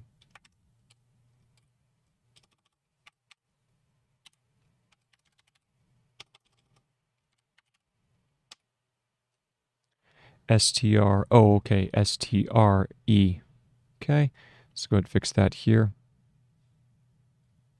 ST and strings, there we go. And strings or networks of cues can be built. These kinds of memory techniques are great in case you need to learn information that bears no meaning in itself, or has no logical. See, like this is not true. When he's saying it's great if you need to learn information that doesn't have meaning in itself, that's not true. It's that to our brains, our brains have not seen the meaningful information yet. Our brains have not spotted the pattern. A mnemonic methodology is there in order to give your brain a scaffolding until your brain sees the meaning. Okay?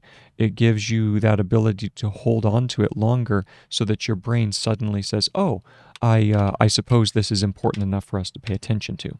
Okay? So, that's why, yeah, I think a little bit more grace is necessary.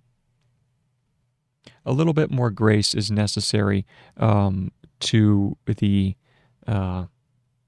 mnemonicist than Sonke Ahrens is giving them. Okay.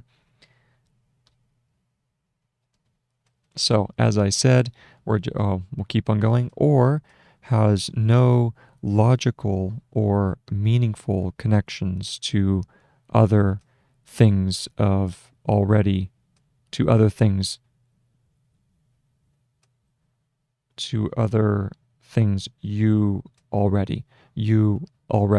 know. But why, and this should be why does require the diphthong, so, but why would, and that can actually be put together, so you go why would. There we go. But why would you want to learn something like that. Except, and let me check except.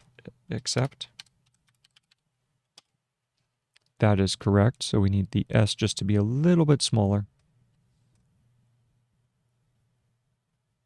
Except when you happen to be a memory artist. Like I said, I will deal with that in a later time as far as the response to Sonke Ahrens, but there needs to be a little bit more clarity and thought into that argument. Okay, let's continue. Memory techniques are the fix for a rather artificial situation. Not quite, but we'll leave it. Memory techniques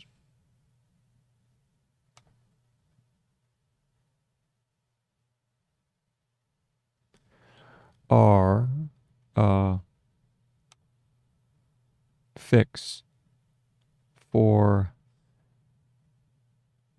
a rather, and then artificial is a artificial. Let's see if that looks a little too grandiose. So let's check it out.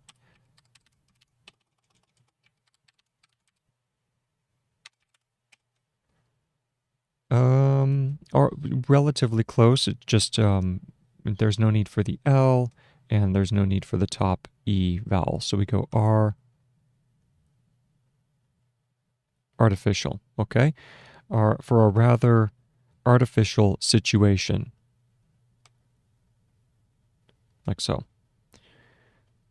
When it comes to academic writing, when it comes to academic writing, we don't have the need for this trick. He's correct. In writing, you don't. We don't have the need for this trick, as we can choose to build and think, as we can choose to build and think exclusively, and think exclusive, that's going to be EXKL clusive. Oh, no, that was inclusive, so exclusive is going to be something similar. Exclusive. Let's see.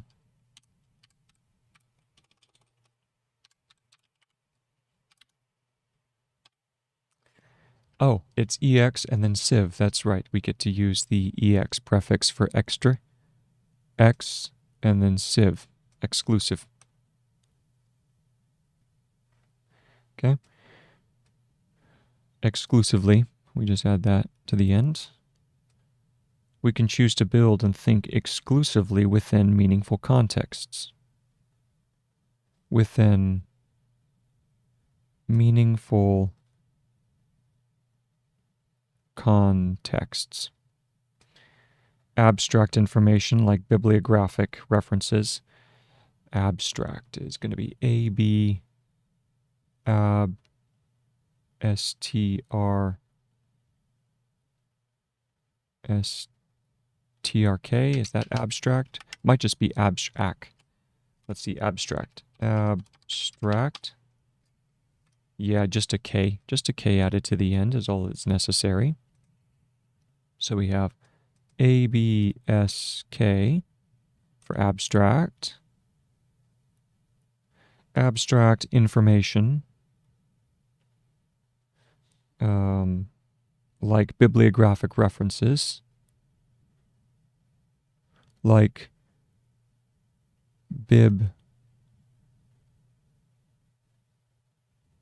graphic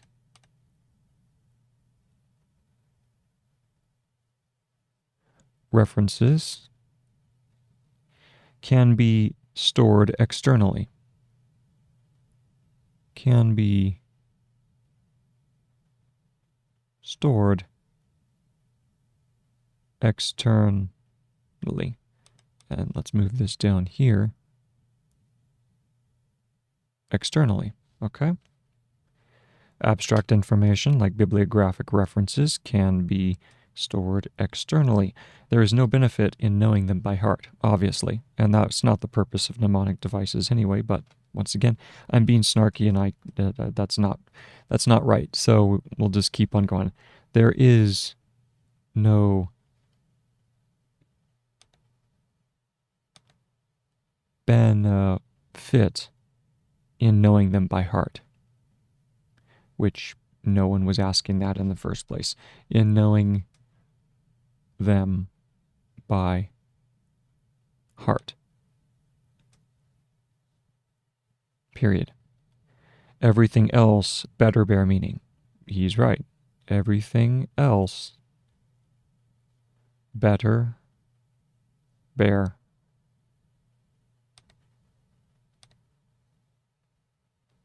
meaning. Like so. Okay? So in this, what the benefit, I need to check benefits. I think it's just B and F. Let's check.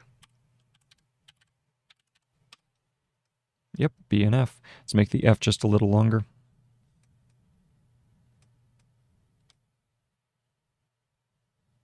Like so. Benefits, okay. Everything else better bear meaning. Yes, like I said, he is exactly right. Everything that mnemonics has no place. Mnemonics has no place in what he's talking about, which is academic writing. We don't need mnemonics. Mnemonics comes into play when you then have to deliver your findings.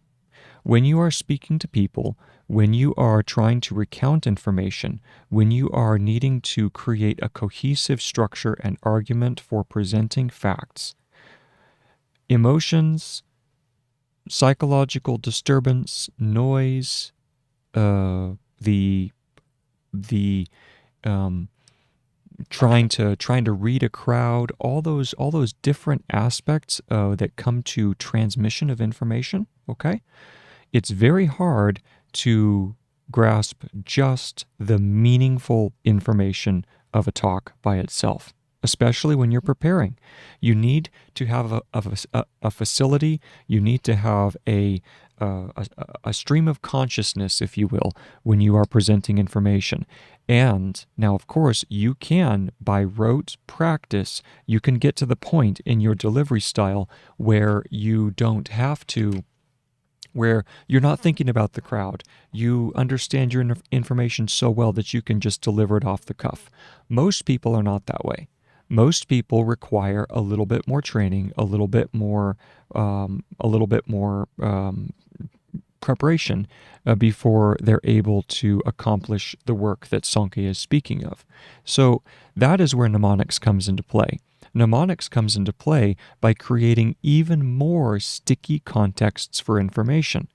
Granted, we have to have the meaningful context there. That has to be there.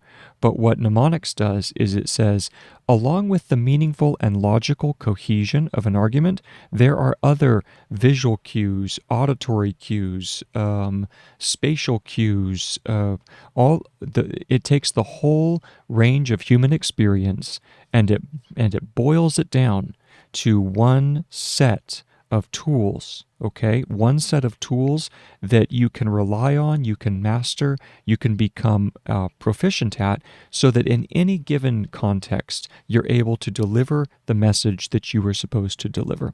That's key. Remember, the 3 skills that an academic must have are capture of information, categorization, and recall. Capture, categorization, recall. What Sonke is speaking of here is categorization. It's not necessarily recall, okay? So I've said my piece. I'm going to continue on, but I think it is well worth. In fact, that probably will be one of the first things that I do in discussing my read of his book is I need to touch on that issue, okay, and hopefully provide a strong case for why mnemonics is necessary. Moving forward, next paragraph. The challenge of writing as well. The challenge of, and let's go ahead and straighten this back up. So we have challenge of writing as well as learning, as well as, oh, we get to use the phrase there, so let's go ahead and do that, as well as learning is therefore not so much to learn, is therefore not so much to learn, but to understand, but to understand, as we already have learned, as we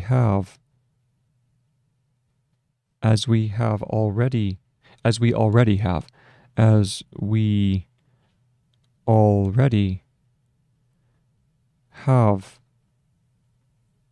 learned what we understand, what we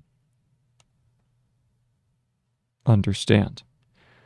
The problem is that the meaning of something,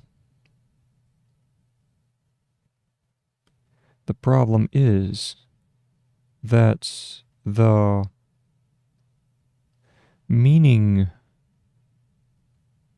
of something is not always obvious, is not always obvious, and needs to be explored, needs to be explored. And let me check explored.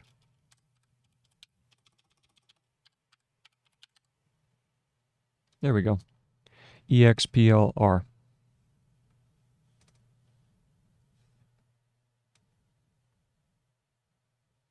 And EXPL, and then we have to have another R after that. So we go L and then R, okay?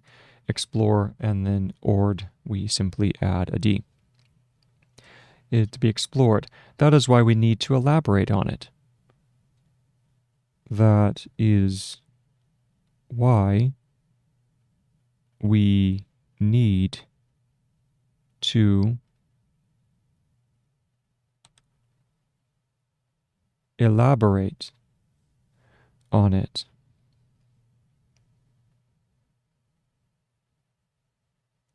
But elaboration is nothing more than connecting information. But elaboration is nothing more than connecting information to other information, than connecting information to other information in a meaningful way. In a meaningful way. And that was underlined. The first step of elaboration, the first step of elaboration is to think enough about a piece, is to think enough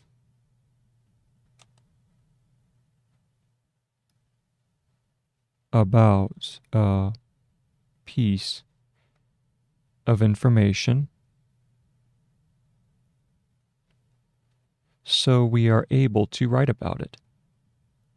So we are able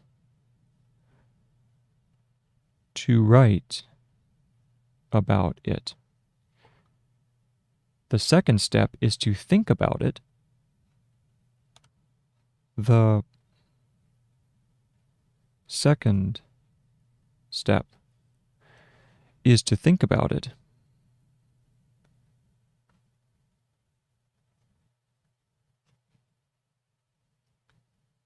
Is to think about what it means. There we go. Is to think about what it means for other contexts as well. What it means for other contexts as well. All right, so that was that paragraph. Let's go ahead and read back over it.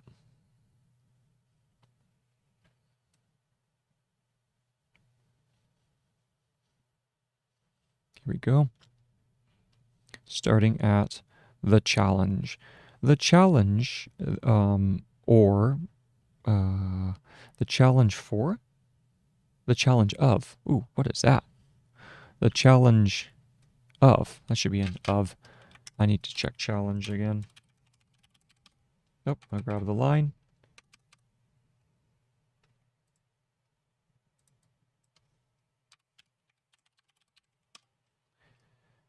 And it requires an E. That's right. So we'll go ahead and fix that. And we drop this here. There we go. The challenge of writing. There we go. The challenge of writing is, as well as learning, is therefore not so much to learn, but to understand, as we already have learned. What we understand, to learn what we have what we understand. The problem is that the meaning of something is not always obvious, and needs to be explored. That is why we need to elaborate on it. But elaboration is nothing more than connecting information to other information in a meaningful way. The first step of elaboration is to think enough about a piece of information so we are able to write about it. The second step is to think about what it means for other contexts as well. Next paragraph. This is not so different. This is not so different from when elaboration is recommended. From when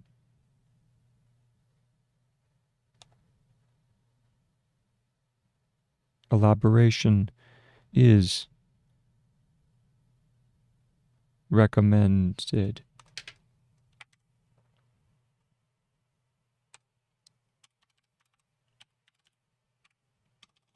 Single S or single C, recommends. There we go. Recommended. When elaboration is recommended, quote, as a quote learning method. As a quote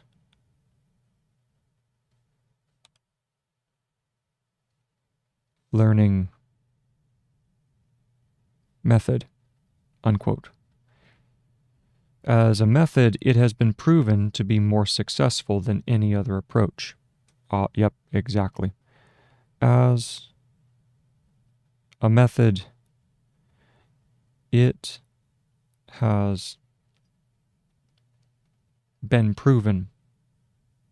It has been. Isn't that, it has been?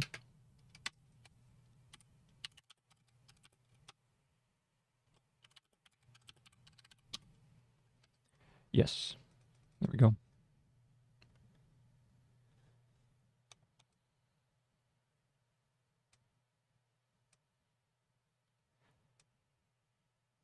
It has been proven to be more successful than any other approach. To be more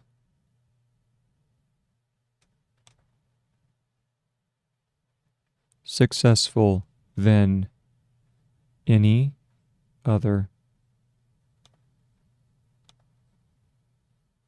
approach. And that was McDaniel and Donnelly, 1996.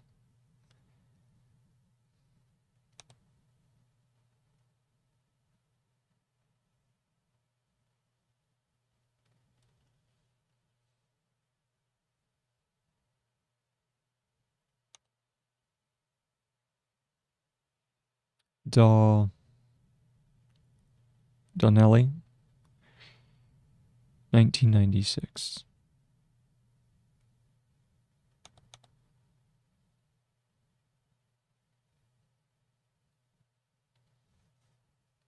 This is not a new insight either.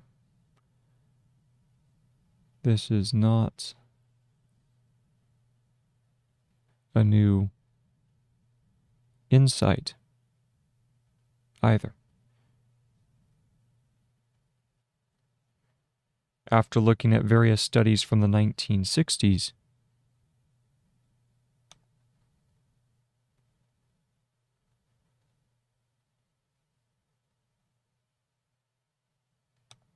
various, is that var? So we have to do v, of course. After looking at various, let's look at various. Just var and then an s, so no need for a curve of a u hook at the end. There we go. After looking at various studies from the 1960s,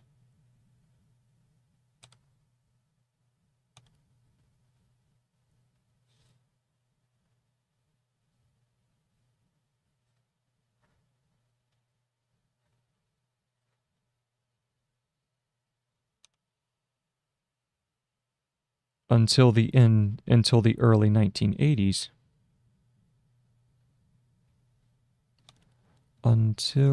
I think that's until, right? Does the little curve at the top for the L. Like I said, sometimes I'll just have these little moments where I'm wondering, is that correct? And yep, that is correct. So there's until 1960s, until the early 1980s, until the early 1980s, and early.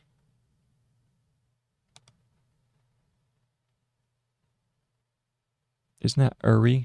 E-R-E? Yep. Until the early... Oh, we need to add another page after this, so let's go ahead and add it now. Okay, this is how to take smart notes, page 19.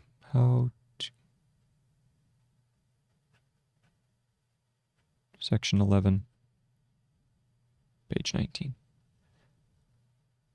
Let's make this just a little smaller on the circle vowels for early. The early 1980s.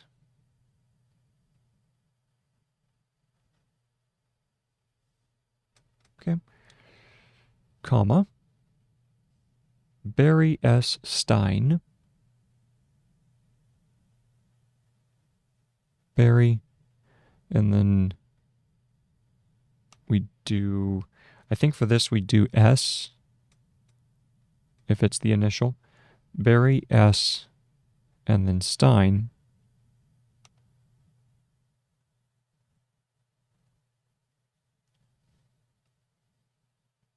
Et al.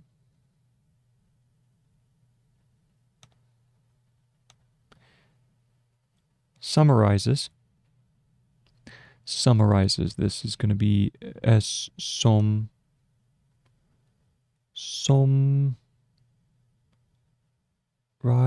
summarizes, I believe. Let's take a look.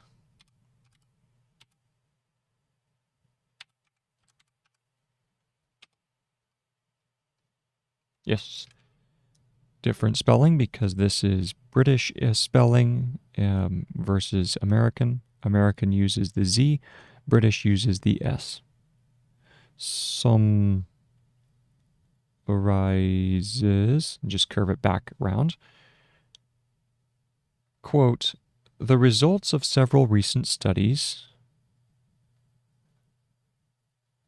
the results, and then we just curve it around. Let's check.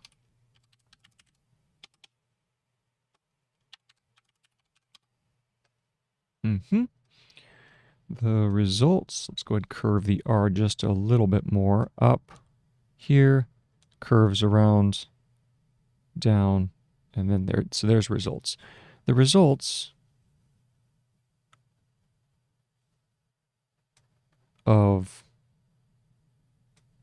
several recent studies,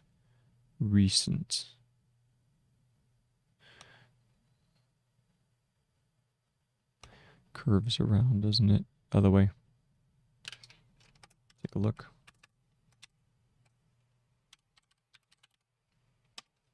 Oh, that's right, just R and S. No need for the NT. Of several recent studies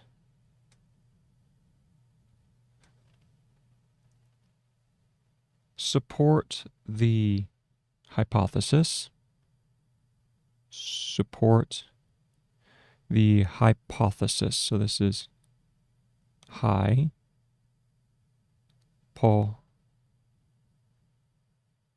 thesis. Let's see if it's some variation of that. Hypothesis. Correct, except the S curves around on the away from the line of writing. Hypothesis. There we go. That retention. So that's going to be RE. That retention.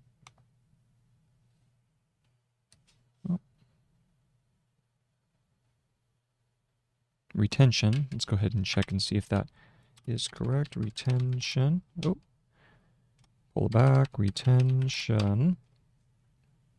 Curve goes on the outside. That's right. It's like written. I remember. Yeah, we had last week we were looking at the difference between written and retention. They're the same form. The only difference is that retention has the SH added at the end. So we have retention. Okay. That retention is facilitated by acquisition. That retention is, here we go, what is this? It goes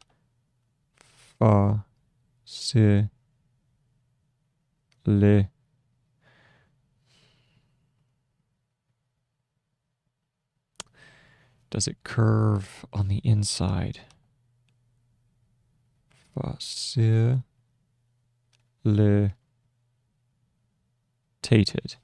Let's see if that's facilitated.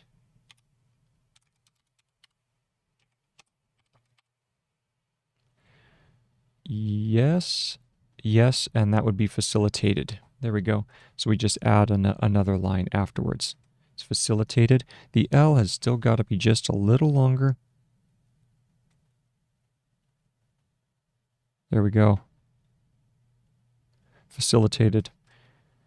Is facilitated by acquisition, and then acquisition, acquisition. That's not correct, but let's go check.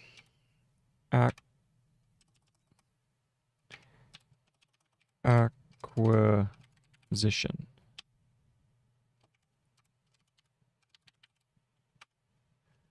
Aqua, and then curves in. There we go.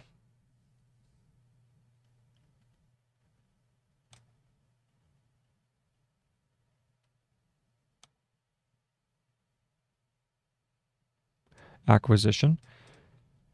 That retention is facilitated by acquisition conditions. Finally, a word I know. Conditions that prompt people to elaborate. That prompt.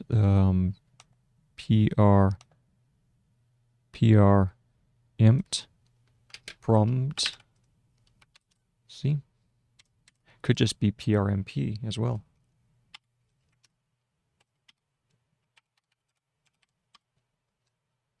No, perfect. That's exactly, it's a PRMT for prompt. That prompt people to elaborate information, to elaborate information in a way that increases, in a way that increases the distinctiveness. Ooh, here's another word. So distinctive. This is going to be and then distinctive. No, wait. We did distinctive, didn't we? Oh, distinctive. Is it just distive? Oh, isn't this, it's disjointed. It goes distinct and then right? Is that correct? Let's see.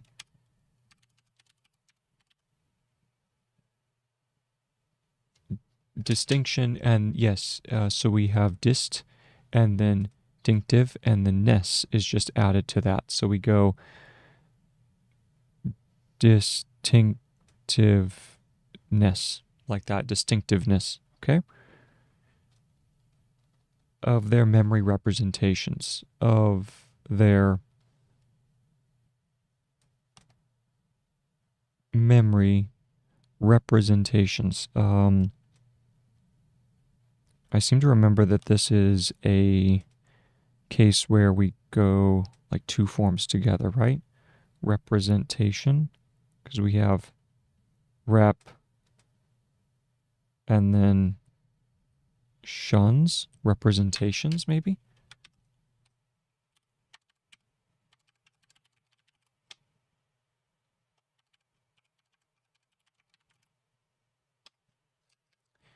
Correct. Representations. So we just add the S to that. So we go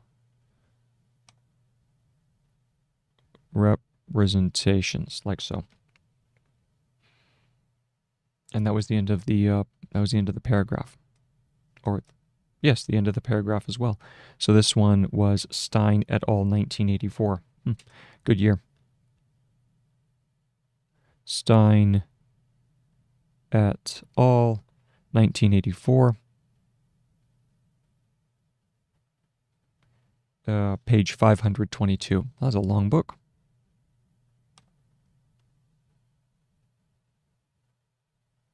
$522. All right. How many more sections do we have in 11? 11.4. Okay, good. We just have 2 more pages. No problem. I can tell that Zernal starts to cap out at least on my computer, at around 20 pages, and we're currently sitting on 18 of 19. So, you know, it's tired balls. So now let's go ahead and read through. This is not so different. We go back to that section here. This is 1996.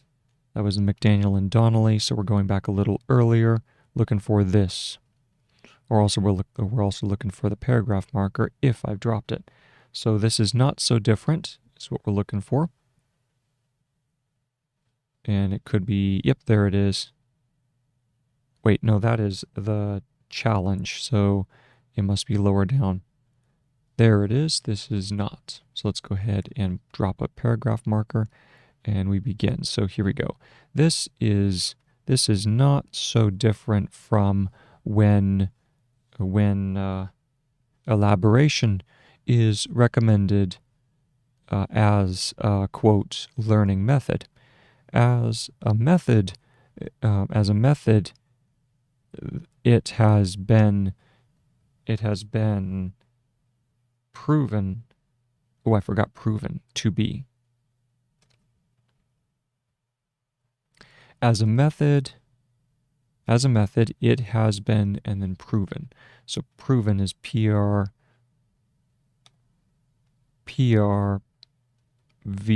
in. It has been proven to be more successful, to be more, there we go, more successful than any other approach. And that was according to McDaniel and Donnelly. McDaniel and Donnelly, 1996. This is in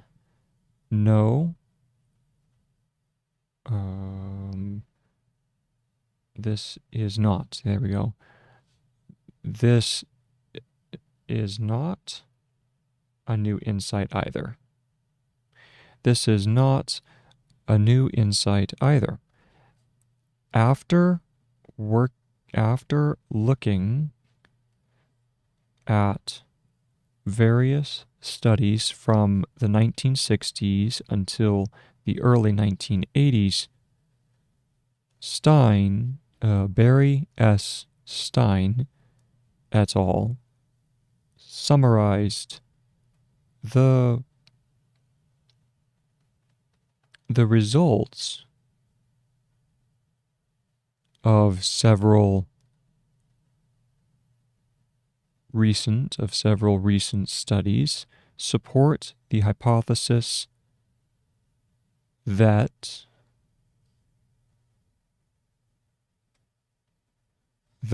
retention is facilitated by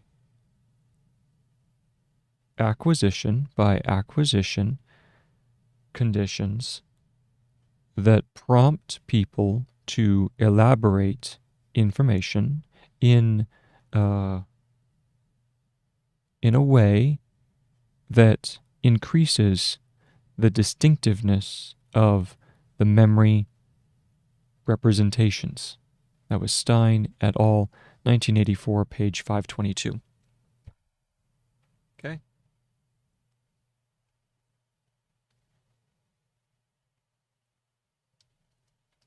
So let's go ahead and continue. This is Stein et al. Illustrate how commonsensical this is in the example of a biology novice. So here we go. Next paragraph.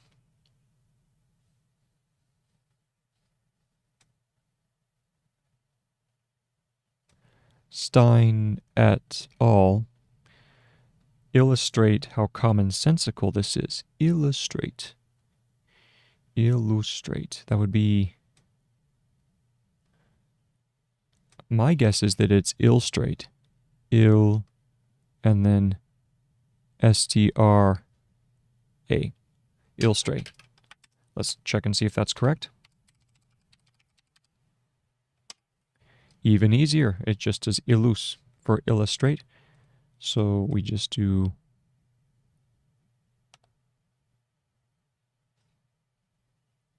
illustrate.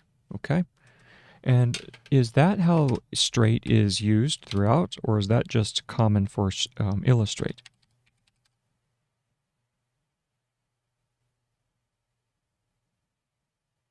sequestrate, illustrate, magistrate, prostrate. So, okay, there aren't that many cases where we use straight, but it looks like if it curves up, you use the A. If it is a straight curve or it curves down, then you use the S. Okay, good to know. But that's illustrate. That's the important part. So we have illustrate, and they illustrate how commonsensical this is. How, and then commonsensical. So this is going to be common. I'm going to guess it's this. This is common. And then sensical is S-E-N, sense, and then a call ending. So let's take a look at that. Common. And then from there, we then have sense, which is that. And then call ending is just the K. So yes. So I'm going to go ahead and add that. That's a long word, but I'm going to go ahead and add it to the dictionary later. Starting to build up another backlog. Oh, I will probably take care of these off stream. I think we have, what, 12 words? Commonsensical. All right, but that is commonsensical, so that's pretty fun. So we can just string them together. Go ahead and fix this here. And we'll do commonsensical, like so, okay? So we have commonsensical. This is in the example, commonsensical. This is in the example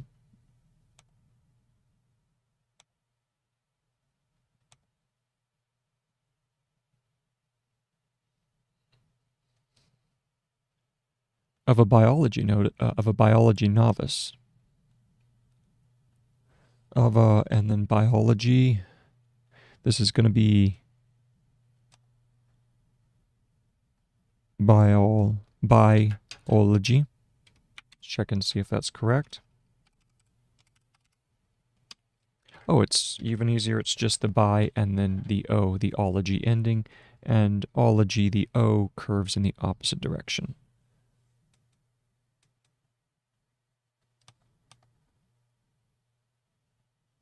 Of a biology novice, and that is novice.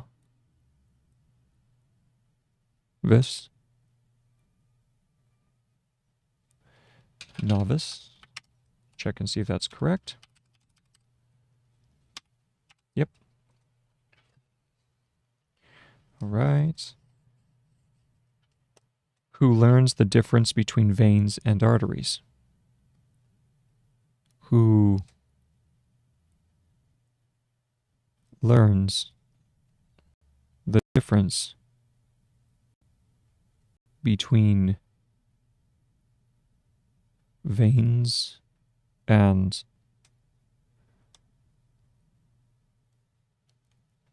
arteries?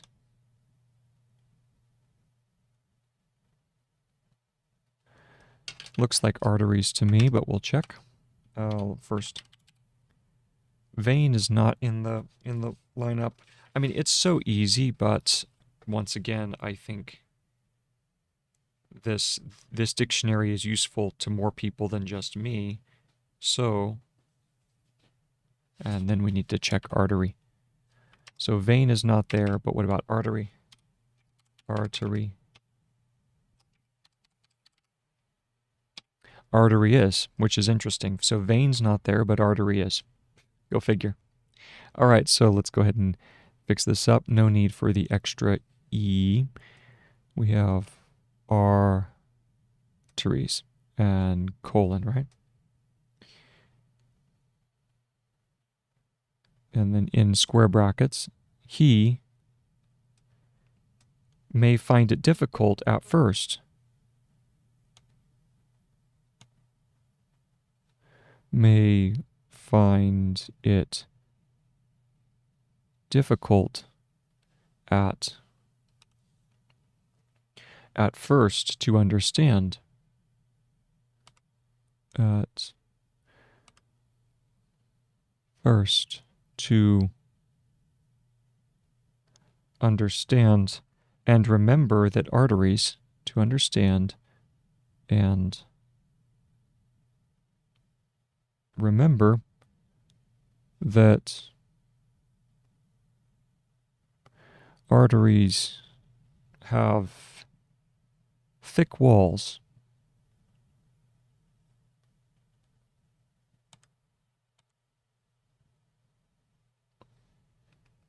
Are elastic. Are elastic. I think that's elastic, but I need to check walls. Yep. Wall and then elastic. Oh, okay. L stick.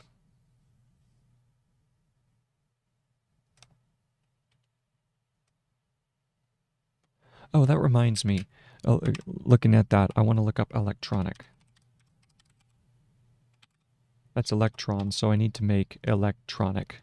Need to add that to the list.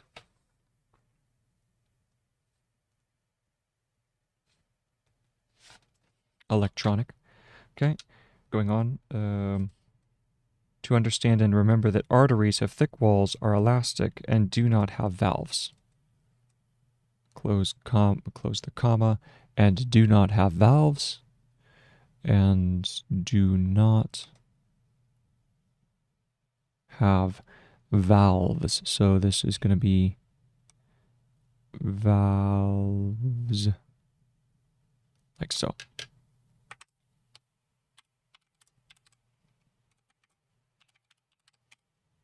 Correct. Do not have valves, comma, whereas veins are less elastic. Whereas, so that's as veins are less elastic, have thinner walls, have thinner walls, and have valves. And have valves. And that one was IBID, so that's IBID. Same source. But by elaborating a little bit on this difference, but by, so we can do that, this is but by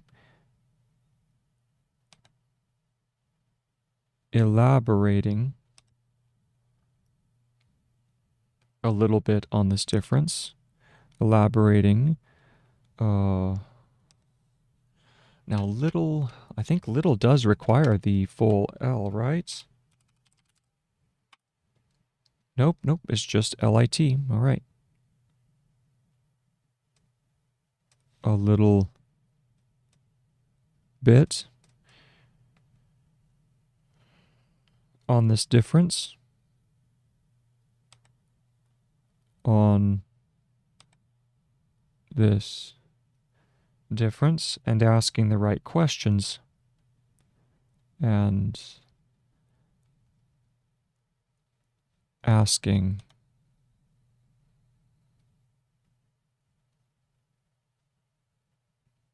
the right questions.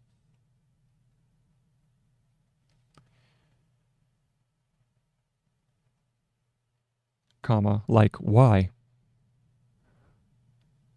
Like why?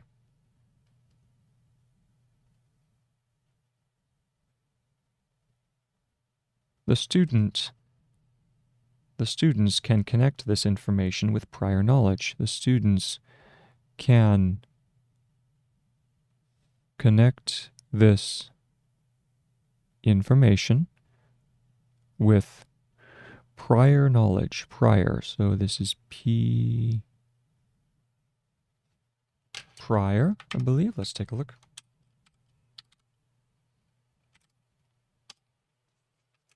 Okay, so you have to do PR and then you do the symbol in between, the little diphthong. So you go prior, and then we go knowledge, prior knowledge. Can connect this knowledge with prior knowledge, can connect this knowledge, and not information. Can connect this knowledge with prior knowledge, so not information, knowledge. With prior knowledge,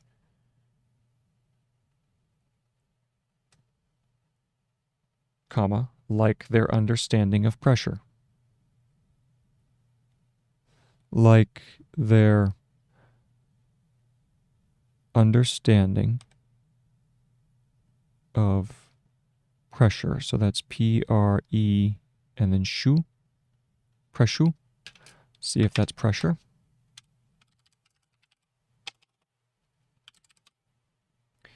Correct. Like their understanding of pressure and the functions of the heart. And the functions, this is functions of the heart.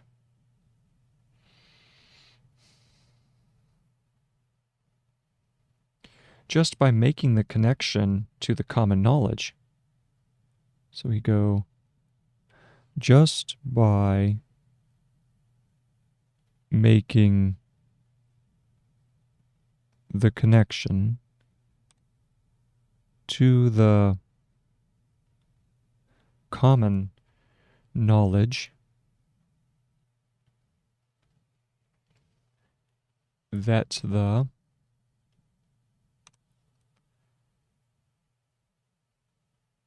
heart presses the blood, that the heart presses the blood. Let me look up presses.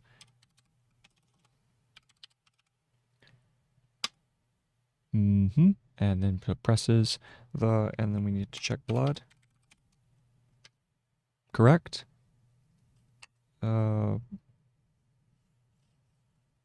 Into the arteries,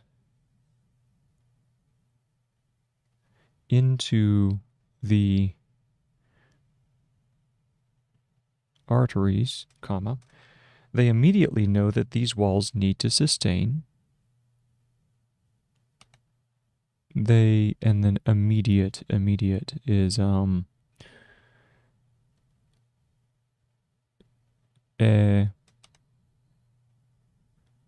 is it MDAT? Let me look up immediate.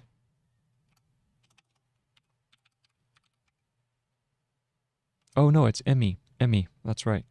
All right, and then with this, we are done for right now, so I'm going to go ahead and take a little break, and I'll be back for my second set here shortly.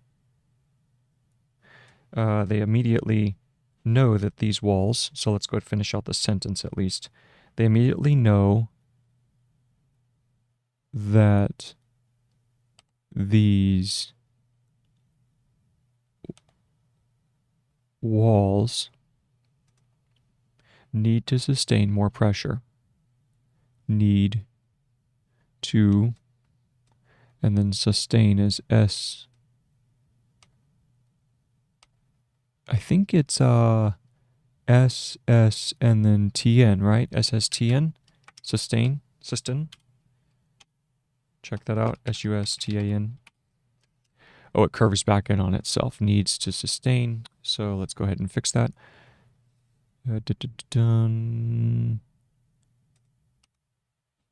Needs to sustain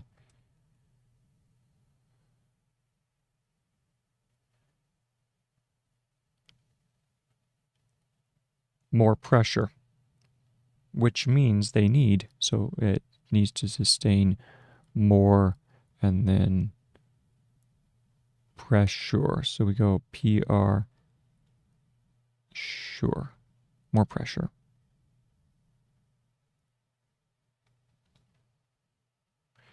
Comma, which means they need to be thicker than veins, which means that they need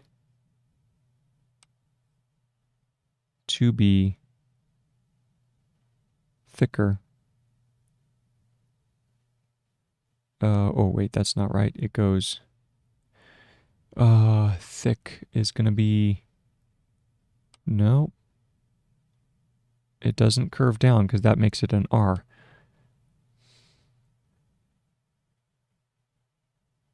Thicker? Hold on, I'm blanking on that. Yes, that is the correct curve. So we just need to make the TH just a hair smaller. So we go TH, K, and then R. There's thicker. Needs to be thicker than veins. Well, that is a long sentence. Okay. Which needs to be thicker than veins.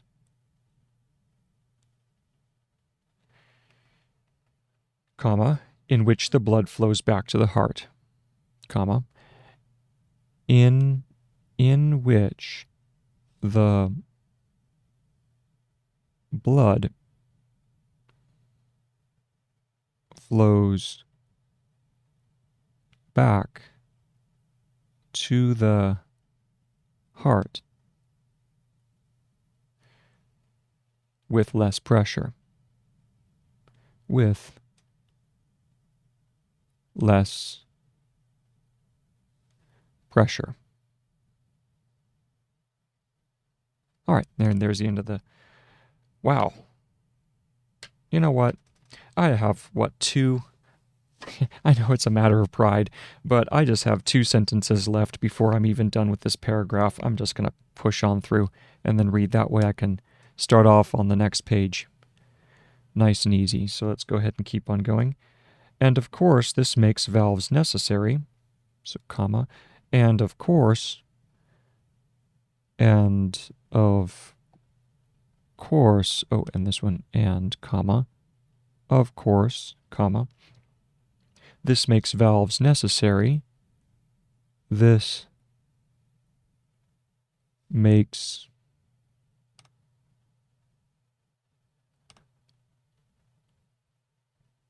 valves. So we go V-A-V-A-V-V-A-L,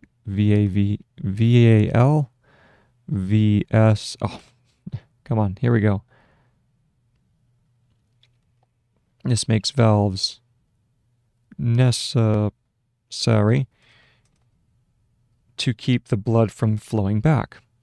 This makes valves necessary to keep the blood from flowing back. Once understood,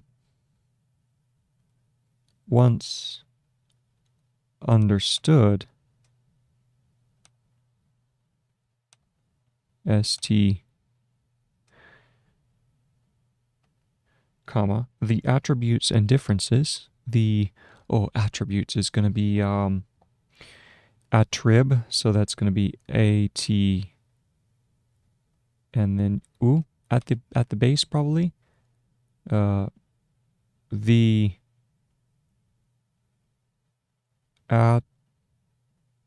attributes, like that possibly. Let's go take a look.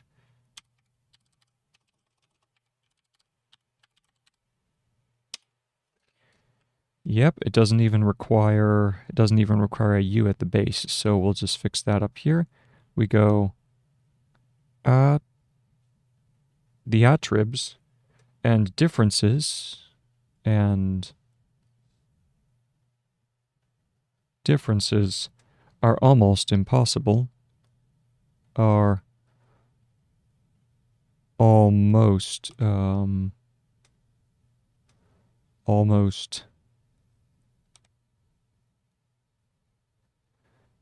impossible. Is that impossible? I need to check almost. Oh yes. Almost it curves out. Interesting. Almost, and then impossible. Check impossible.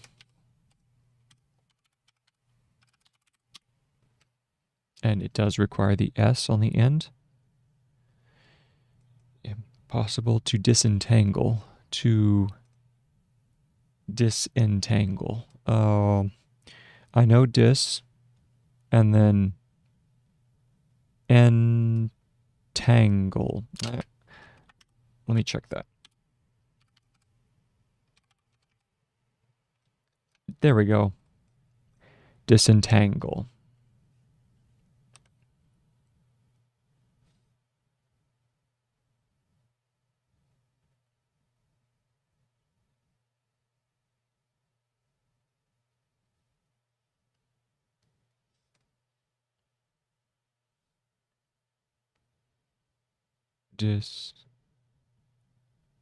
Disentangle.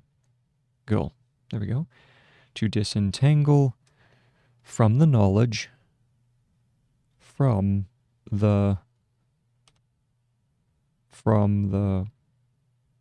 knowledge of veins and arteries, of veins and arteries. All right. And that is the end of this paragraph and the end of the section. So very nice. Okay, let's drop a paragraph marker. And now we'll go back through and read starting at Stein et al. And then we're done for right now. So where is our paragraph marker? We're looking for Stein. There's he and 252. So here is the position. Drop a paragraph marker here and his proper name, Stein. Let's begin. Let it save. Stein et al. Illustrate. Stein et al. Illustrate how commonsensical this is in the example of a novice, of a biology novice, who learns the difference between veins and arteries. He may find it difficult at first to understand and remember that arteries have thicker,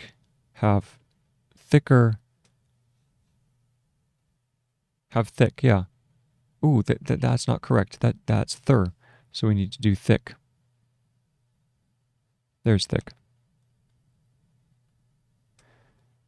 Have thick walls, and thick walls are elastic and don't have valves, whereas veins are less elastic, have thinner walls, and have valves.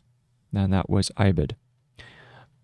But by elaborating a little bit on this difference and asking the right questions like why, the students can connect this knowledge with prior knowledge, like the understanding of pressure and the function and the functions of the heart. Just by making the connection to the common knowledge that the heart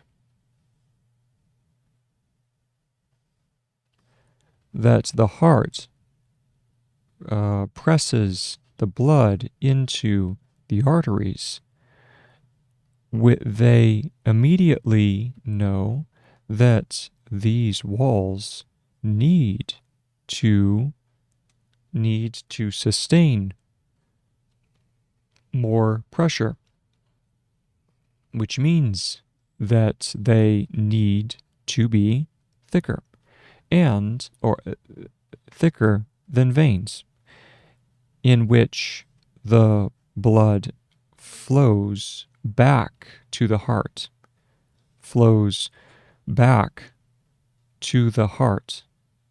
with less pressure. And, of course, this makes valves necessary to keep the blood from flowing back. Once understood the